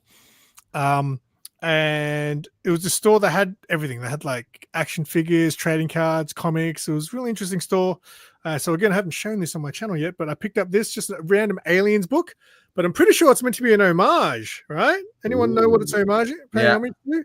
It's what's the homage? Oh yeah, it's the Queen. It's a Queen album cover. Very good, very good. Yeah. So I don't know if I'd seen this cover before, so I think it's pretty recent. But I was like, that's super cool. So I thought awesome. I'd pick that one up. And then, so that's all the books I've really bought to show you. But I'll show you what I picked up in the last few days with my Christmas money. Yeah. So this one here is a massive pickup. And again, you guys are getting the exclusive because I haven't released this video yet. But I went to a shop called Go Figure. Yeah. On the same day. They're a really cool store, but they're very far away. It was like an hour and 10-minute drive to get there. And I've wanted one of these. So I'm a huge Aliens collector. It's kind of become my main thing in the last kind of 2 years. That's my Aliens cabinet there. And I've been wanting this really bad. You guys know the movie Alien well? Of course. Yeah. First movie, right? I'm more of an Aliens guy, but the first movie has something that really fascinates me, which is the space jockey, baby. Oh. How good is that? So I've been wanting to get a space jockey to put on display, and this store was doing 20% off store wide, and I actually got about 30% off on this. The only problem is they either didn't give me my change or they put it on the table and I didn't take my change. So I paid it. This was $200, but then I was expecting to pay $160 for it because 20% off. And then when they asked for money, they said $141. I was like, oh, that's even cheaper than I thought. I gave them $150. And then when I was at the next shop, I was like, wait, did I get my change? Because I didn't have my change. So whatever, I paid $150 for it in the end. Oh. But I've got one of those. I'm going to have to try to make room in that cabinet for that. So wait, that's a toy or like a statue? It's like a little, it's called a micro statue. I'm really scared. I haven't looked at it yet. I'm scared I'm going to open it up and it's going to be this big. I'm hoping it's at least this big, but I'm hoping, it's called a micro statue. So we'll see. Nice. And then... Well, you're gonna have room then if it's a micro. Yeah, right. But yeah, micro will probably fit. These I picked up from a toy fair the other week, but it's kind of a lead into what else I got yesterday. So I started buying these action figures. I wasn't going to get them when they first came out, but I've just seen people post photos of them and they look really good. So I jumped on board and started getting the Street Fighter figures. Yeah, that's You're nice. the most It was really bad, Bob. I had no money this past week due to Christmas.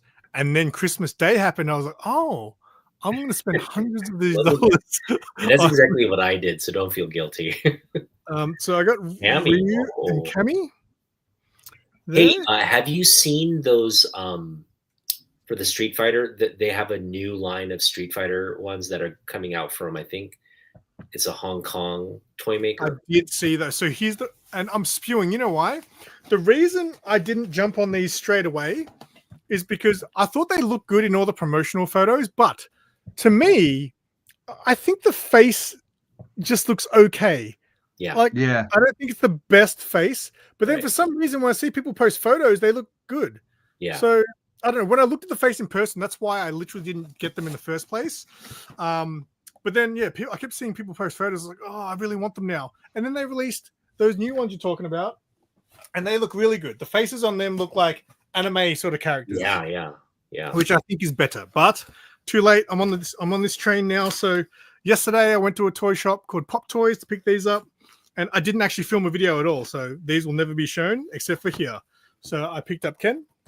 Nice. Did you guys play Street Fighter back in the day? Of course. Yep. Who didn't?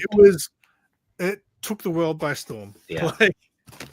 I You remember literally played the video games on the street in Asia. Like they have the little arcade boxes. Remember those? Mm-hmm.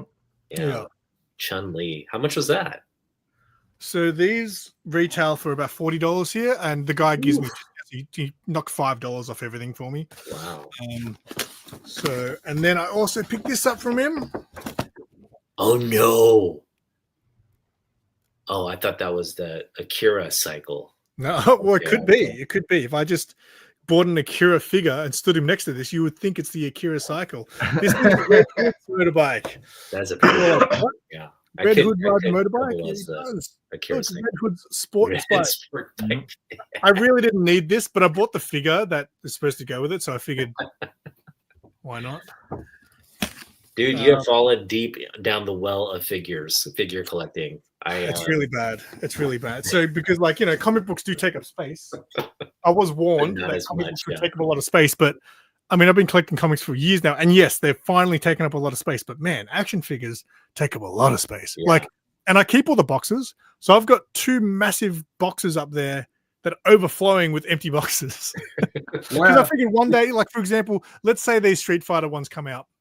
These new ones you're talking about, and I want to get those. If I get those, I'll probably sell these. I don't want to have both. Yeah. I just want to have one. Yeah. So that's how I kind of collect. I don't like having, 10 different Spider-Mans on the shelf. I just want one, or 10 different Batmans. I just want the one I like the most. So no, those I think they have right now it's like a Ryu and a Ken out. Yeah, I did see them. But they're coming out with Sagat, and they're coming out like Dalsim Bison. So it's going to be, they're just coming out with them individually, one at a time. What brand? Do you know what brand that was? I couldn't see like a brand. So it's like a Hong Kong brand. It's not a famous brand at all. But the design of it, like you said, it looks like they took the video game design and just really made like a statue-like quality to the figures. Exactly, and that's what. So those ones I just found, again, they looked fine in photos, and I was excited about them. But when the first time I held one of those in my hands and I was looking, I was like, the face doesn't look that good. I expected a face to look more like an anime style, which is what these figures have. So those figures will probably come out and be too expensive. Like this is my price range, like $40. Sure, I'll spend that on a figure. But the other ones are definitely more expensive. They'll be like $100 figures, So not that I haven't spent $100 on a figure before. Yeah, for me, like the statues and figures, that's something. It's kind of like drugs. I know if I just fall down that rabbit hole, that's where all my attention will go. So I've just been trying to like focus on books for sure, but definitely love because I bought a lot of figures when I was living in Korea, and I had to leave it all there. I have a bunch of like models and statues and figures that I collected during my time in Asia, and I kind of fell out of it because, like you said, it takes up a lot of space. They're fragile, so like. Now, when you said you had to leave them there, did you sell them? Did you give them to someone, or are they in like a otaku storage unit over there? At my parents' place in Korea. Oh, so, yeah. Jeff, let's go. We go to a heist. I did bring back a few of them. Because obviously, when I got into comic books, the statues kind of, it's like part of comic book collecting, right? You're going to get a couple of statues of your favorite characters. But since I got into action figures, I couldn't care less about statues. I want to be able to articulate my figure the way I want. So I do have that Chun-Li. Oh, this guy. Shut off. Hashtag Street Fighter guy. Is that the only one you've got from that? Yeah, because Chun-Li is my favorite. She's the one I like to play with. I bet you do. That sounded weird. A video game. I have this one. This is a Play Alchemist. Yep. They make some good figures. The only problem is the height. They're so big, those figures. Yeah, this is big. They do all the DC ones, and they've got really interesting designs, but they're like 8 or 9 inches even. Like, they're huge. Yeah, this one's pretty big. I got this one, Kakashi. See, that brand, Figure Arts, they make great figures, but like, how much is that? That's expensive here. Yeah, this is expensive now. They're like $100+ here. Is it okay?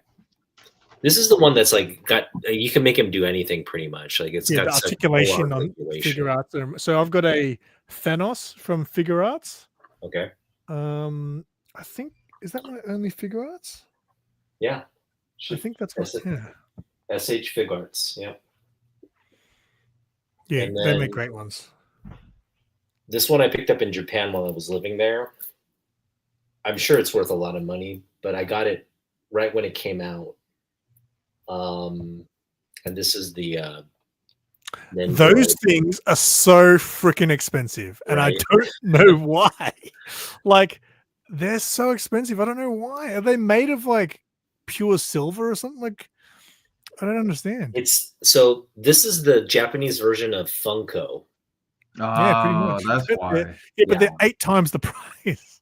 Well, Funko. So this company was out before Funko. So Funko kind of copied their model of because they do every anime manga character in Nendroid design. Is that what? Yeah. Yeah. So like just pick any character from some random manga, and they'll have an Nendroid of this. They even do pop. They even did like some Marvel ones and stuff like that. Yeah. And it's bizarre. Like so we started selling some of the Marvel ones at my old work. And some of them were like $130. Some of them were like $250. I was like, what? It's just this little thing. Like, how can it be so expensive? I'm telling you, Simon, you've fallen down a rabbit hole that it's going to be, you're going to reach a point where you're like, yeah, I got it. Well, I think most of the stuff I buy now is modern. So new stuff that's coming out. I don't like paying aftermarket prices on figures. I have definitely done so on some, like, I've got a Gwenpool figure I paid $150 for. Yeah. The only reason I paid that much for it is because the next cheapest I could get it for, and I've been looking for that figure for years, they normally sell for $300+. So when I saw someone locally selling for $150, I was like, that's too good. And I think he might have done like giving me a discount too. So I got that at a good price, but still it's $100, and there's this tiny little figure. Just pulling out his Vampy.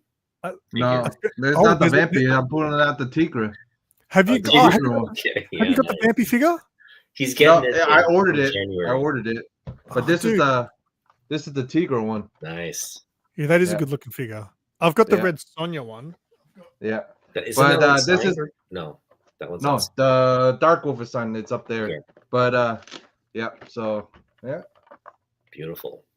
Yeah. So the Vampy's gonna come just like this too. So I ordered 2 Vampys because I wanted to open one. You want to open one and play with it. So one of the toy fairs I went to, there was a guy selling the Red Sonja figure and the Vampirella figure for $50 each. You know how cheap those figures sell for over $200 easily, right? Over here they sell for over like $40. I bought the Red Sonja one, and then at the end, because it was right at the start of the day, I was like, you know what? I'm going to buy that. That's too good. $50 is way too good for this. Right. And then at the end of the day, I was like, you know what? I'm going to go buy the Vampirella, and they were all gone because he had 2 of each. And I was so spewing I didn't get the Vampirella because it's a decent looking figure. Yeah. As far as like half naked figures go.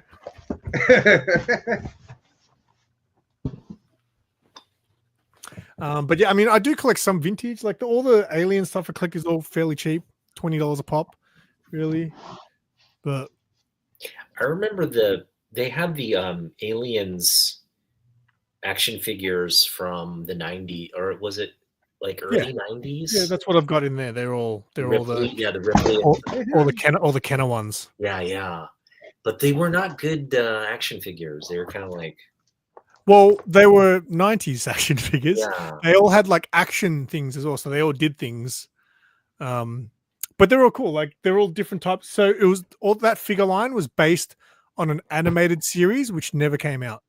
Oh, is that right? Okay. Yeah. So I've actually got this thing as well. This collector's box. So this. I bet the aliens look awesome. This is super rare, but so the show was going to be called Operation Aliens, right? And it never made it. They never even made it. They did some storyboards and stuff. My Red Sonja just fell, and very few. Some merchandise came out, because the show was supposed to come out, but it never did. So this is one of the few things that I was able to get that's actually got the Operation Aliens Ooh. logo on it. Oh wow. So this is like a collector's box where you actually put all the figures into. Oh, it's just a box. Okay. Yeah, it's just the box. Like it opens up and it's just got storage for your figures. Wow. But the thing was, I really wanted to get something that had the Operation Aliens logo on it because there's very, very few things that came out with that So what? logo. That's Hicks and Ripley on the front there. Yeah, I'd say so. And what's the other guy's name? A Pone or whatever. Okay, Apone. So yeah, so the figure line was based on all these characters, which is why they don't look like the movie characters. Yeah. Well, I mean, what? So they regenerate them. What was the whole premise of the dead characters, or one of the guys? Well, the characters. So all the Xenomorph characters are based on different creatures, like because you know how like they impregnate. It takes form of whatever they impregnate. Like Alien 3, they impregnate the dog, right? Yeah. So you've got like a scorpion alien, you've got a bull alien, you've got a panther alien, and things like that. Koala alien. They've got they got a praying mantis one, which is weird. I don't have that one, but praying. How the hell did it impregnate a praying mantis? But yeah, you gotta keep it kid friendly. It's a fun figure line to collect. What I want to get, so that figure line also had the queen hive. So it was like a play set. It had this giant queen and it had like this little human underneath it. And you put this like ooze kind of thing into it and it splotches the ooze all over the figure. That's what I saw. Yeah, that's what that thing goes for a lot of money. That's my grail at the moment, but it's about $300. So wow. Well, since Otaku mentioned it, I'm going to show it now. So this is the Dark Wolf figure. They first came out with the Frazetta icon collectible line. So this was one of the first figures that they came out with. But the special thing about this one is it's actually signed by Sarah and Joe. Nice. So Sarah Frazetta and Joe. So his signature looks sick. Yeah. So. Yeah, I saw that figure at a toy fair the other week. Yeah. So normally these things go for $70 on their site, but if you order it from any other distributor like what is it, Earth whatever, it's like $89. So but also those figures, they don't make a lot of them, so once they sell, yeah, right, you're paying 3-4 times for the aftermarket price. Yeah, so that's why I picked up 2 Vampy systems so I can open one and keep one good and keep one sealed. I did that recently with my Red Hood figure. I bought one because all my Red Hood figures are in box, but now that I opened them, I was like, I'll open one and I'll keep one in a box. Yeah, that's the main reason I bought 2 Vampy this time. So, there's supposed to be a Conan coming too. So she's working. So Conan's coming from that line. So that one was supposed to come out before Vampy, but she had got she told this during an interview. She had got the sculpt of it and didn't like the sculpt, sent it back and said that we're not happy with it right now. So we're pushing it back a little. So it's gonna be coming. It's just she wants it to be perfect before it comes. You know what we should do? And this is something we can talk offline if you want, but we should, because we could be our own 3D toy makers. We just have to get, license rights to produce certain lines, right? And you have to pay money to get those. But Disney hands them out. Like if you produce something good, like in terms of a prototype, they usually green light. You just pay the licensing fees and you can produce however many toys. But we should do a 3D printed toy line. That's something I've always had in the back of my head of like a business, because I mean, who better to start that kind of business than the guys who buy shit like this, right? I think the licensing isn't that. So those Street Fighter figures you were talking about before, they're still waiting for the license to be approved. But surely it's not as easy as just, otherwise there'd be so much more stuff available. I think like think about the stuff Yeah. like I've been thinking. Remember how big Something's Killing the Children was, right? A couple of Yeah, years. yeah. How big that comic Yeah. book got. You can't get anything. There's no pop vinyl. There's no Nope. action, like nothing. The Nope. best thing they've done is these stupid bandanas that I've got in the back of my cabinet, Or which are keychains cool. or But something. like just the something fact really. that like I've seen some pop vinyls and I'm like, what? I'm so surprised. Like Saga Yeah. had pop vinyls. I was like, wow, Saga has pop vinyls, and and they've got action figures. There's no there's a Red You know, Sonja pop You vinyl, know but there's no what's vampire pop funny? vinyl. All Todd those lines have. McFarlane. Todd Sorry. McFarlane got permission to do DC characters. Like, Yeah. who greenlit that? This is the guy that, like, pretty much like abandoned Marvel, doesn't really collaborate much over the years, But right? who's running DC right now? Yeah, but one that's of what I'm his saying. Like, one of his I don't buddies. know if it was Oh, that's how he got the because of license. Jim Lee or if it's something Nah, else. McFarlane toys have had a reputation in the toy industry for a long time. So they've got the history. They're a known, company within that industry, and they've always sort of made pretty good toys. Yeah, I love the Spawn toys from McFarlane. Yeah, but The you're absolutely right. only issue is that he makes them top heavy. They don't stand real well. Correct. Well, Yeah. most of mine, I've got a she Spawn, and Uh-huh. she doesn't stand because one of her heels is like bent. She doesn't Yeah. stand at all. I've even got a stand on her, and she still falls, and it really does my Right. head in. But like I said, he likes to make them top heavy, and then he puny legs, and they all fall over. I think Hasbro, to be honest, have been doing a better job. Like the McFarlane figures are mostly pretty good, but the Marvel Legends stuff is like some of the face sculpts you see on the Star Wars Black Series figures and the Marvel stuff is amazing. Yeah. The McFarlane stuff is good, but sometimes it's not there, I think. So Yeah, he cuts corners like any toy maker, I'm sure. And you know what else McFarlane does? Oh my God. Bo from the Aussieverse, he messaged me this Kickstarter that McFarlane was doing on this Spawn figure. And I was like, why would I pay that much money for that Spawn figure? It's not that much different. And then I saw a YouTube video on it, and the guy's just like saying how McFarlane's just stooging people, like charging so much money for. He's like, this is the exact same figure as this. All they've done is change this little thing here. And then the you know how the higher the tiers get, they unlock more things. They're like, you unlock a weapon. He doesn't come with any weapons. You unlock a weapon if you reach this tier, and then you unlock another weapon. One of them was spare hands with the bone. I was like, that should just be included with the figure. Right. Bit of a rip. Yeah. But yes, making our action figures. If you need someone to be your Australian rep, I'm all in. Well, I'm looking forward to MegaCon because I'm looking forward to meeting Mike Crone again. Mike Crone. Yeah.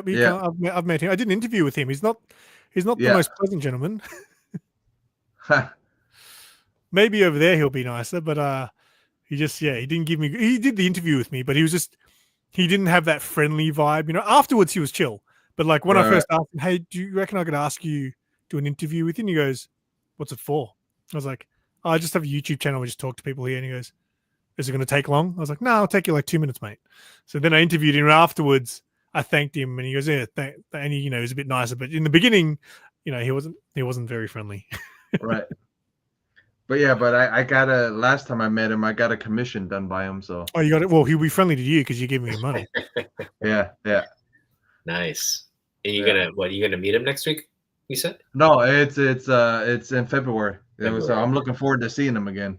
Cool. So I may get another piece done by him, but I'm thinking about it. So, but I can't actually show the actual piece because I'll show you guys offline. Well, let's go around and talk about some of the things you want to at least pick up or cons you're going to hit. Yeah. I mean, I'm sure you have a very busy schedule kind of planned out for 2025. What do you have? What's your schedule look like in the plans?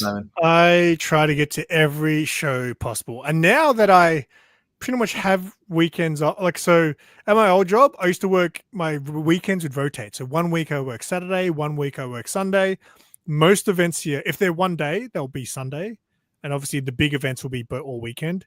So I'll try to make it to every single show possible, every con, every toy fair, comic fair, even different ones. Like we've been going to some art exhibition, like you know how they have Artist Alley at a con, like exhibitions which are just Artist Alley.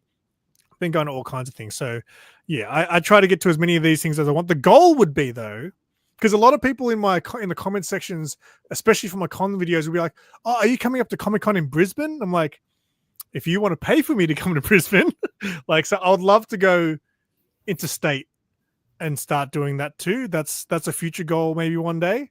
I've been telling you to do that, like to come to like San Diego. Overseas would be the best. Yeah. But yeah, I think I'll start with just my country, and then maybe one day, if YouTube could pay for me to go overseas, if I had enough views to make that coin to pay for my overseas trip, sure, I'll come to America and do all the cons there. But yeah, no, I try to make it to as many events as I can. So, are you guys a bit more picky? I mean, I don't know if you guys noticed, but like this year, people message me and be like, after seeing my videos every week, and they're like, how come there's so many events down in Melbourne? I'm going to guess, do you guys have that many shows to go to? Because you guys are so spread out, you know, in your country. We're so spread out. Yeah. I mean, every city will have something going on, you know, any given season. But the con circuit itself is, I mean, there's Chicago, there's New York, there's San Diego. And MegaCon's the first one. MegaCon's going to be the first of the year. Normally it's always the first of the. You have a bunch of cons where you are. Yeah, Florida always has a con, like Simon says, it has something going, like some type of. If it's not a toy con, it's a it's a collector's con, or if it's a Comic-Con. Yeah, so. It's one con up here in the Northwest, and it's Emerald City Comic Con. That's about it. Well, you probably got like smaller shows and stuff like that. Yeah.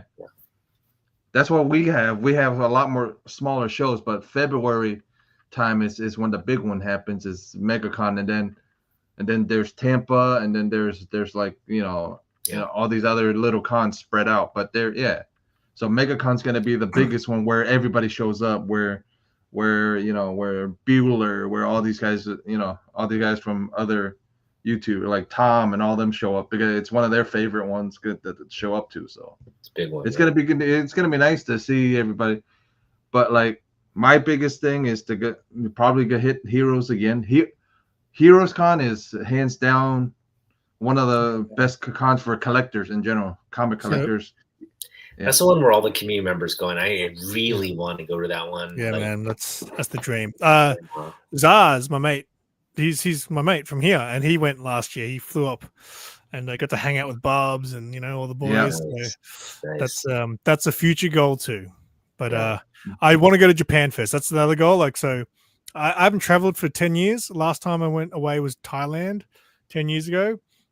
So I really want to get the travel bug out of my system. People always tell me their overseas stories, and I want to have my own. So me and Sarah are trying to, like, Japan. I want to go to Japan. You have to go to Japan. You got to save up. I don't want to, like, as much as I'd love to come to America, if I only get to travel only one time, and I'm not going to go away again, I want to go somewhere which is different. That's going to give me a culture shock. Somewhere where I'm going to be like, whoa, this is different. If I come to America, I feel like it's very similar to here, except for your accents and the fact that you guys might be carrying a gun. Right. You guys are very similar to us here, but you guys just do everything times 10, Right, but Japan, I feel like the culture and everything's so different. It's a bit more of an experience, mentally. So, but I do want to come to America and just meet, some of you guys. That'd be awesome. No, Japan's going to blow your mind. So if you do plan a trip there, let's connect, and I'll kind of help you out with planning it. So sweet. Tell me where the places to go are. Good cheap places to eat. Those kind of things. But yeah, nice. Jeff, what about you? What's your plans? MegaCon, pretty much Heroes. MegaCon, Heroes, some books. You know what I mean? But yeah. Well, you already know pretty much the one book I'm after this year. It's a Golden Age book. is that Golden Age book with the robot and the lady on it. So yeah. So that's a book. So probably gonna save up for Heroes so I can actually see if it's gonna be on at Heroes. So that's gonna be the best place to pick up that book. Yeah, that's gonna be the best place to pick up that book. But yeah, that's pretty. I think you'll get it for the price you want. Yeah. So yeah. What's your plans for this year?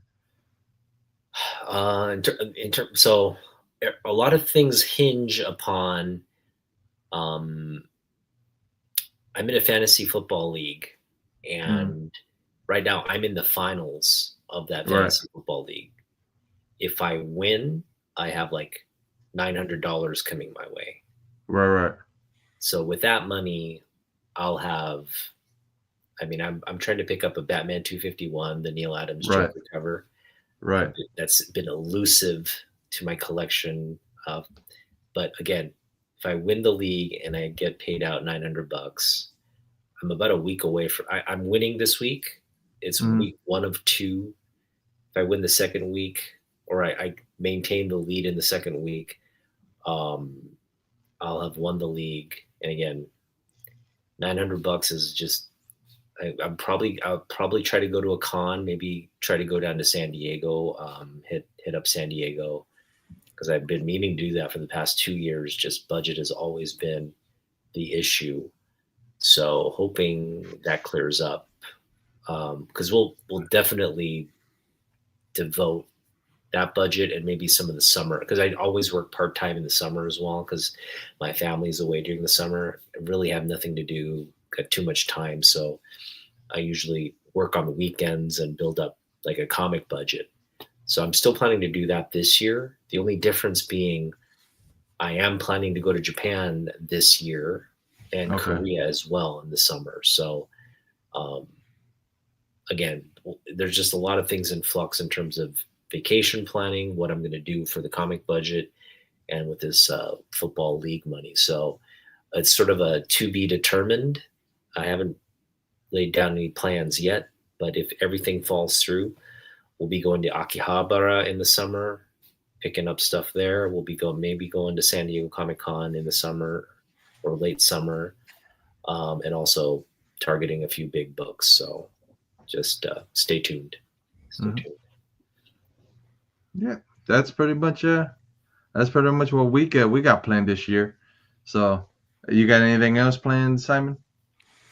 No, man, just this year was a great year. So hopefully next year will be bigger and better for everyone. Yeah, me too. So yeah, Happy New Year, Simon. Year of the Snake. Just wish you next year you can change the show to Double Snake. That's a good title. Nah. Yeah, but it's gonna be interesting. But so guys, that's all we got planned. So we'll see you guys next week. Happy New Year. Happy New Year. Oh, nice. Yeah.